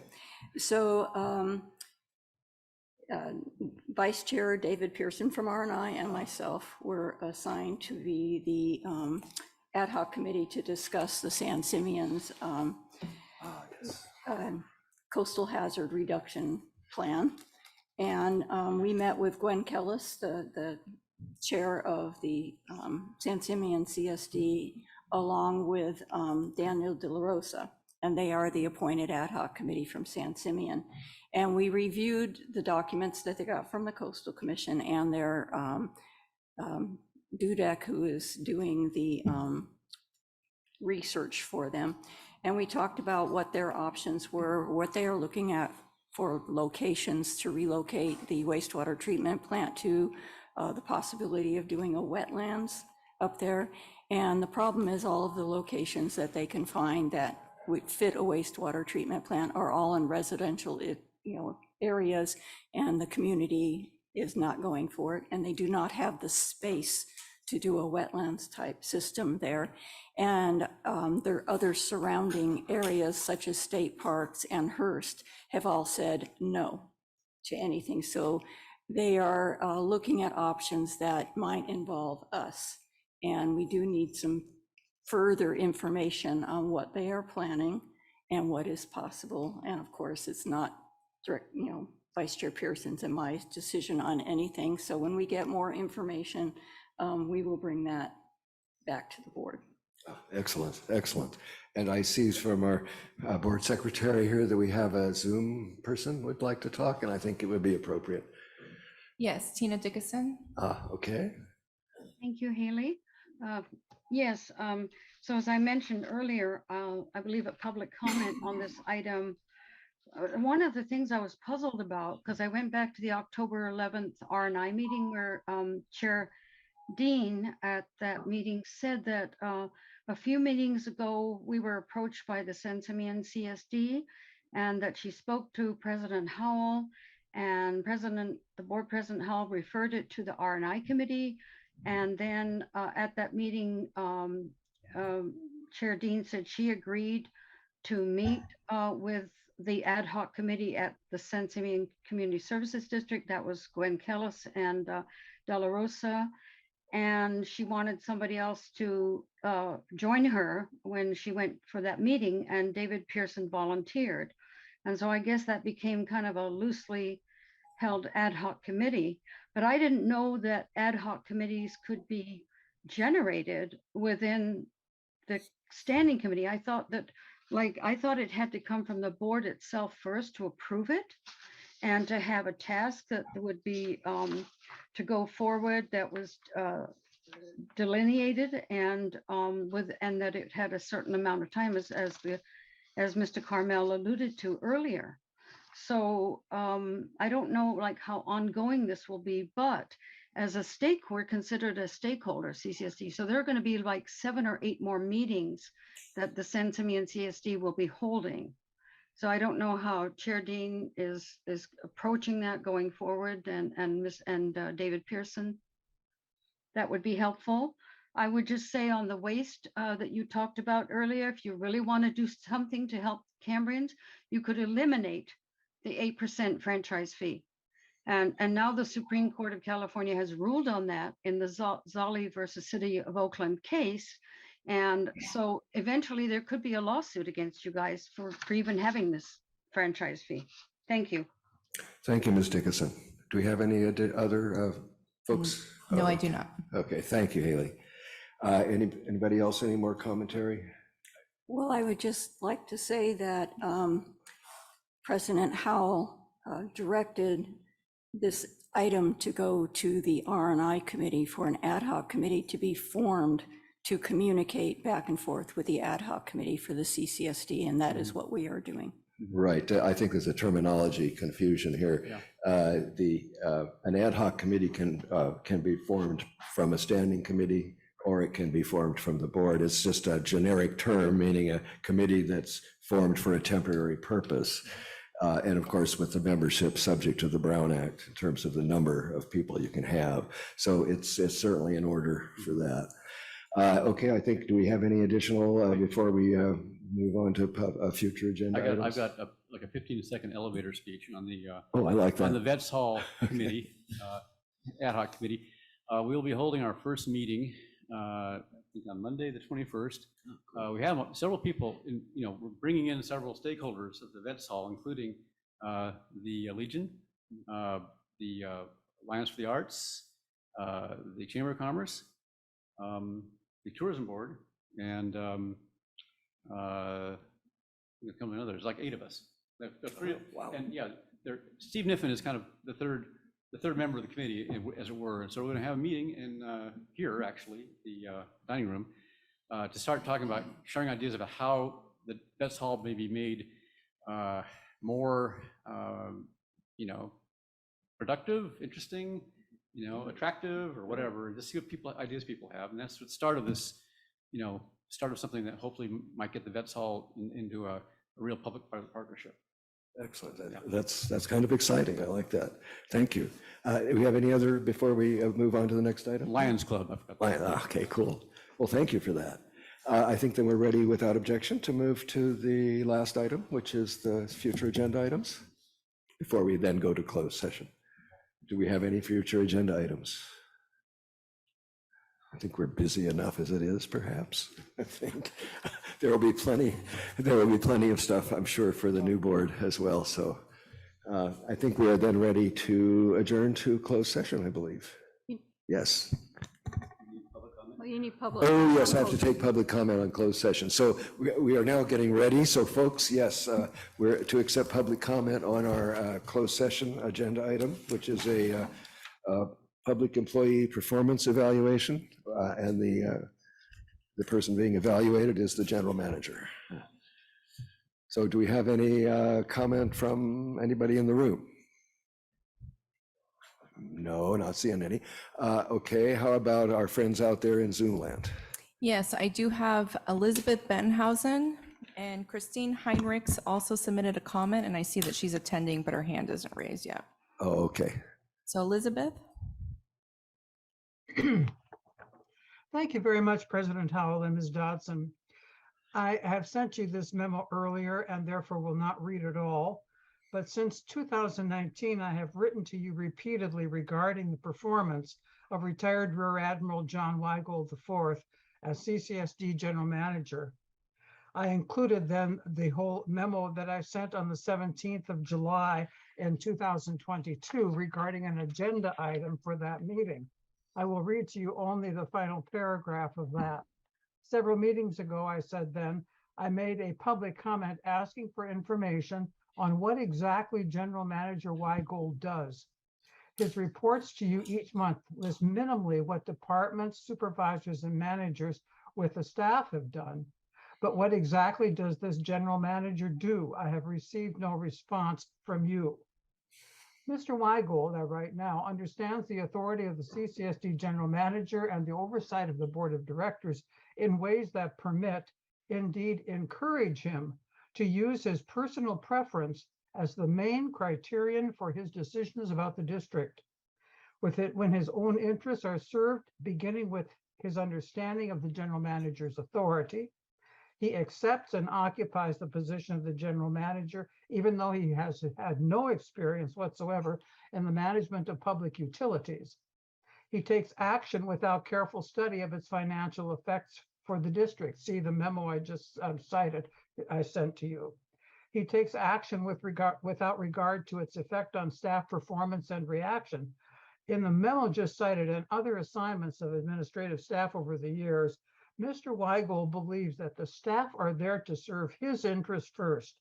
And one of those interests is to do as little CCSD work as possible himself. He recommends to the board hiring consultants whose work never seems to end. A good example of this is the strategic planning program, now a constant component of the board's work, without much evidence that it produces good effects or even efficient use of your time. He instructs the staff to take actions without acknowledging that community interests take priority over his personal preference. The electric vehicle charging station is a prime example. He appoints all manner of teams to evaluate candidates for open positions, or appoints none at all, interprets their participation as public engagement and administrative transparency, and then chooses among the candidates without giving the rationale for his decision, which certainly helped in the happen in the printed agenda for your meeting to hire a new fire chief. He believes the public should be submissive to his claimed expertise and authority. I experienced that personally and watched it happen in several additional ways at the very first standing committee meeting on resources and infrastructure that he attended after you hired him. This was also grossly obvious at the Prop 218 hearing. This superiority complex is very obvious in an article published in New Times today. I will not quote any of that article except to say that I am very proud to be a, quote, private individual, now a member, unquote, now a member of Weigel's newly named Malarkey group. I could continue this list, but I have sent my documented concerns to you many times over these years. Please exercise your oversight of the general manager's performance and your responsibility to serve the needs of this community. Terminate the contract of retired Rear Admiral John Weigel IV as CCSD General Manager. I thank you very much for your public service and wish you well in your closed session deliberations. Thank you. Thank you, Dr. Bettenhausen. I'm going to bring in Christine Heinrichs Okay. next so she can read her written comment. Thank you. Thank you. Good afternoon, board. Yes, I have submitted these written comments, which I refer to you. They will go too long for me to read them, so I'll just read a summary. I ask you to please review General Manager Weigel's job performance with consideration as to how he has influenced the relationship between the community and the district, as well as the specific ways in which he is not meeting public expectations. Pardon me. I'm sorry, I'm having some technical difficulties here.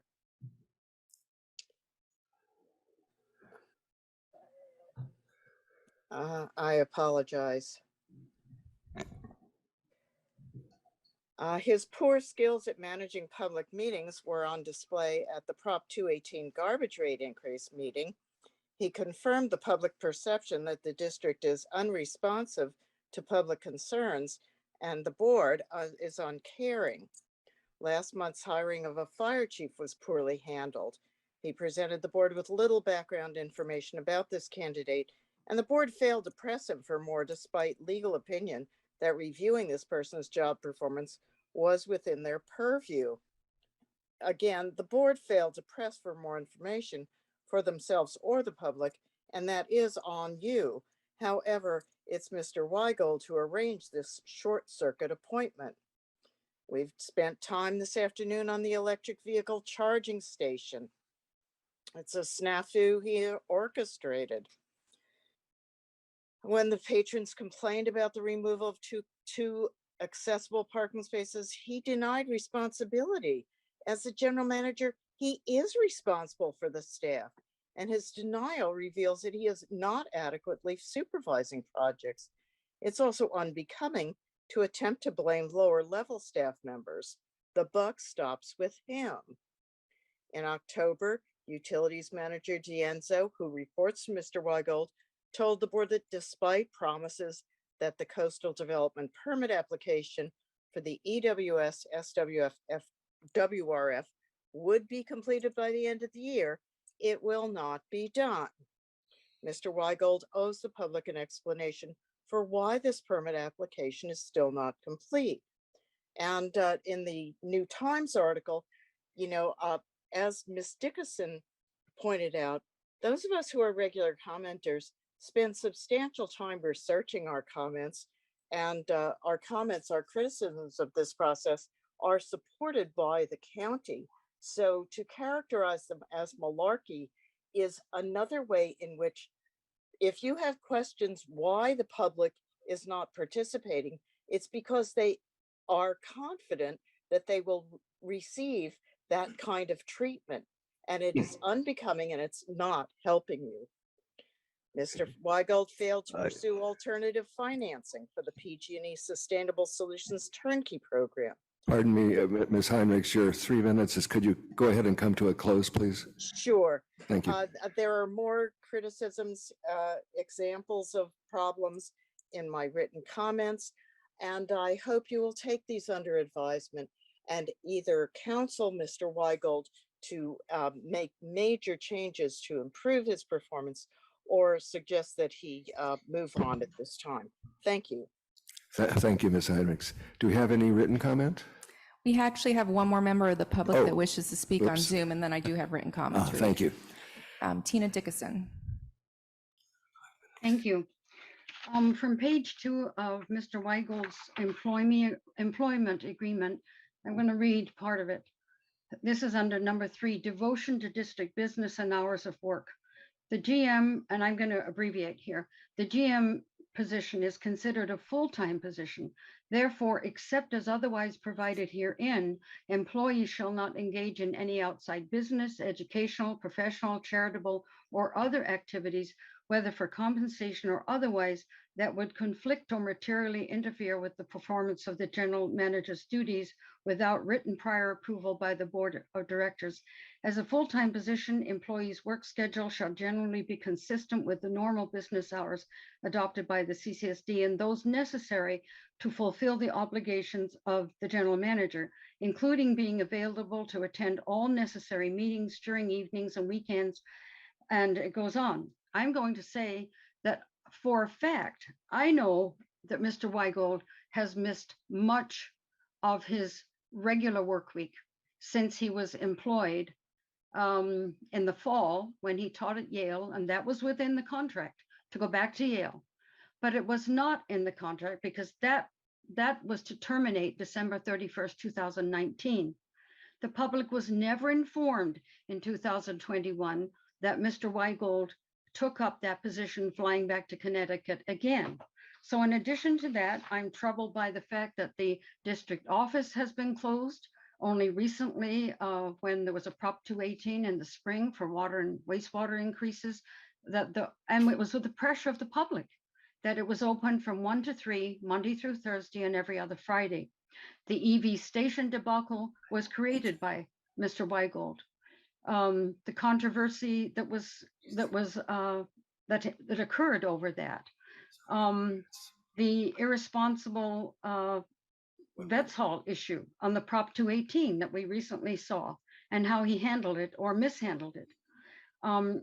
His devotion to other pursuits, that's fine, except come to work first and then devote your time to other pursuits. The personnel issues within the district that have occurred, and I'm assuming might be ongoing, and that's only just because of what I observed from being at these meetings. There are so many issues that I honestly feel that, with all due respect to Mr. Weigold, he has not fulfilled the position of GM as was expected, as was outlined in his employee agreement, and as we Cambrians had come to expect from him. So I would ask the board to really seriously consider terminating Mr. Weigel. Thank you. Thank you, Ms. Dickinson. And we have, is it short? We've got 1 minute. We will need to extend. Okay, otherwise we're going to turn into pumpkins. Okay, without objection till 5? Without objection, we're extending to 5. Okay, so I have no other Zoom requests to speak. Thank you. But I do have 4 comments to read. Okay. The first comment is from Donald Archer. President Howell and members of the board, I will be unable to attend this meeting, but wish nevertheless to submit my comments and observations on this important issue concerning the evaluation of the general manager, Mr. John Weigel. I believe Mr. Weigel has not been actively involved with or committed to working for the best interest of our community. He currently draws a $173,400 yearly salary and is compensated as a full-time employee of the district, but his interests as well as his presence are too often elsewhere. He has frequently traveled out of town, attending to a lecturing position and other responsibilities non-CCSD related. He has not been readily available, and until relatively recently, neither has his staff because he had closed the district offices to public access. It was only after public complaints that he opened the office with extremely limited hours. We need a general manager whose priority is on the needs of this community and not simply on his own interest. And we need a general manager who is very familiar with and experienced in working with the dynamics of a small, active, publicly engaged community. Mr. Weigel's decision to call the sheriff on a lawful, peaceful gathering of Cambrians at the Vets Hall who had been misinformed of the meeting place, not to mention his ill-advised placement of an EV fueling station replacing designated handicap parking spots at the Vets Hall, are examples of his being out of touch with this community and illustrate his inappropriate autocratic administrative style. Mr. Weigel's management of the CCSD has not been a good fit for Cambria. I believe that in the interests of this community, his employment as the district's general manager should be terminated. Thank you for your attention to this matter, Donald Archer.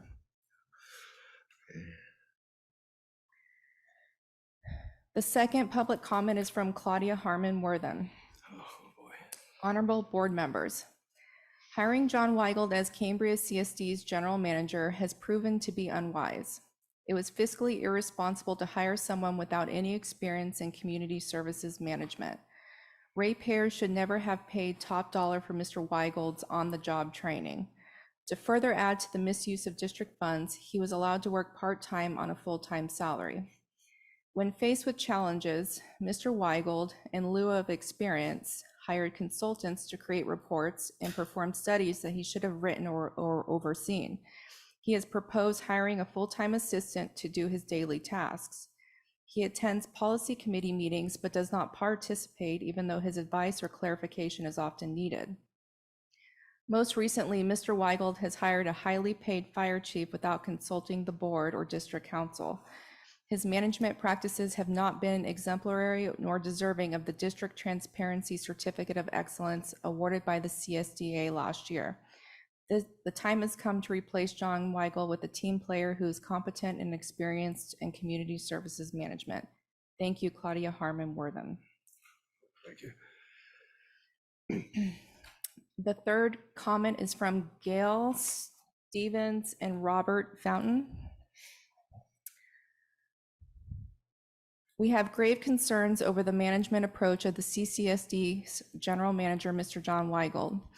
We believe that his overall performance is lacking in many areas and that the board of directors should consider terminating his contract with the CCSD.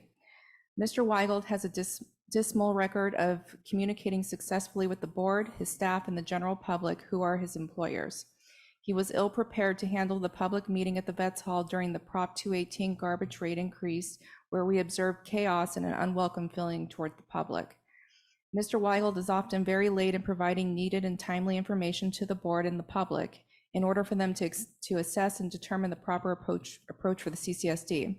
The absence of proper information for the evaluation and hiring of the new fire chief was shameful and an indication of his poor communication and management skills with both the board and the public.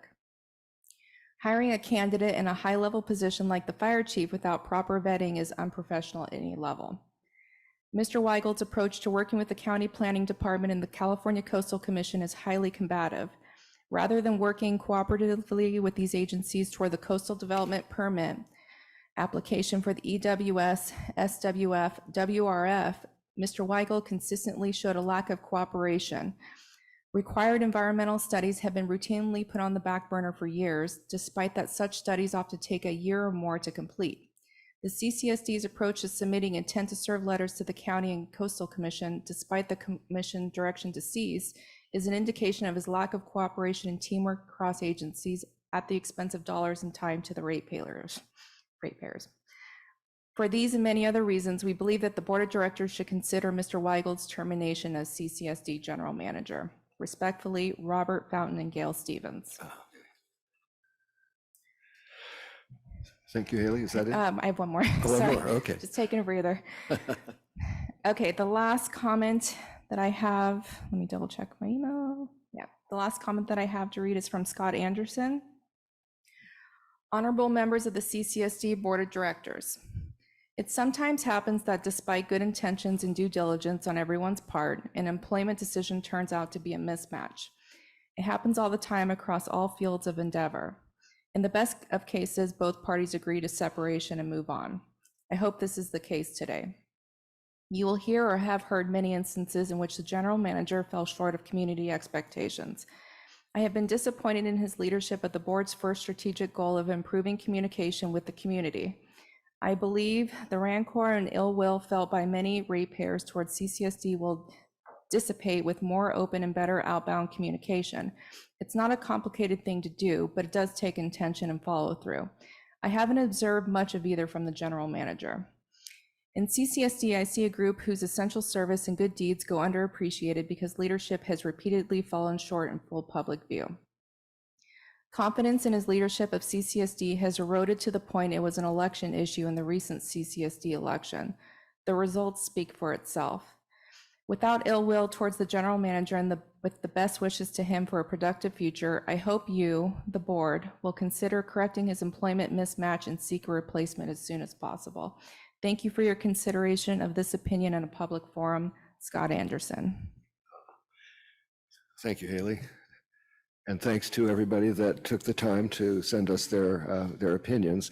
Before we close, I do need to correct one misapprehension, which seems to be out there and even among some of our board members. The summoning of the sheriff's department at that meeting was done under my instructions. I was not going to wait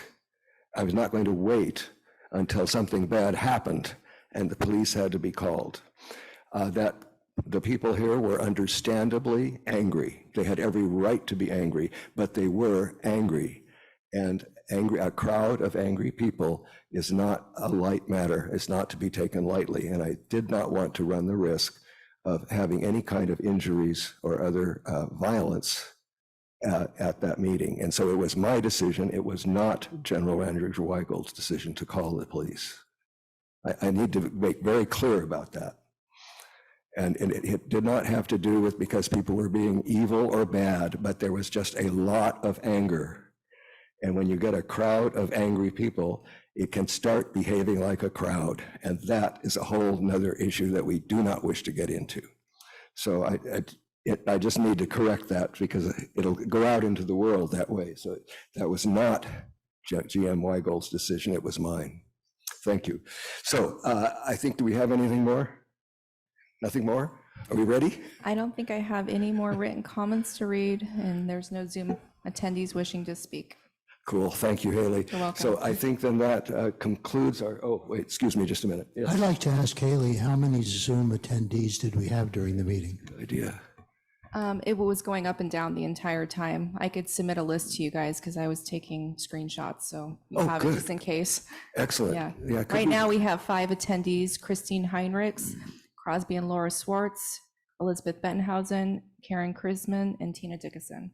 Excellent. So just out of curiosity, sorry, President Hall, just out of curiosity, At the highest number, do you have any estimate? I think it was 8. Okay, thank you. Yeah, good, good. Well, thank you for the, thank the public that was out there. Thank you guys, especially faithfully sitting with us as we, this is all very exciting. So we do appreciate your attention. And I guess let's take a teeny bit of a recess, maybe 5 or 6 minutes, whatever it takes to get ourselves back together and in the other room. So thank you, everybody. Thank you. Thanks for everybody out there in Zoom land and the people Absolutely. that sat here on the chairs for 4 hours. Much appreciated.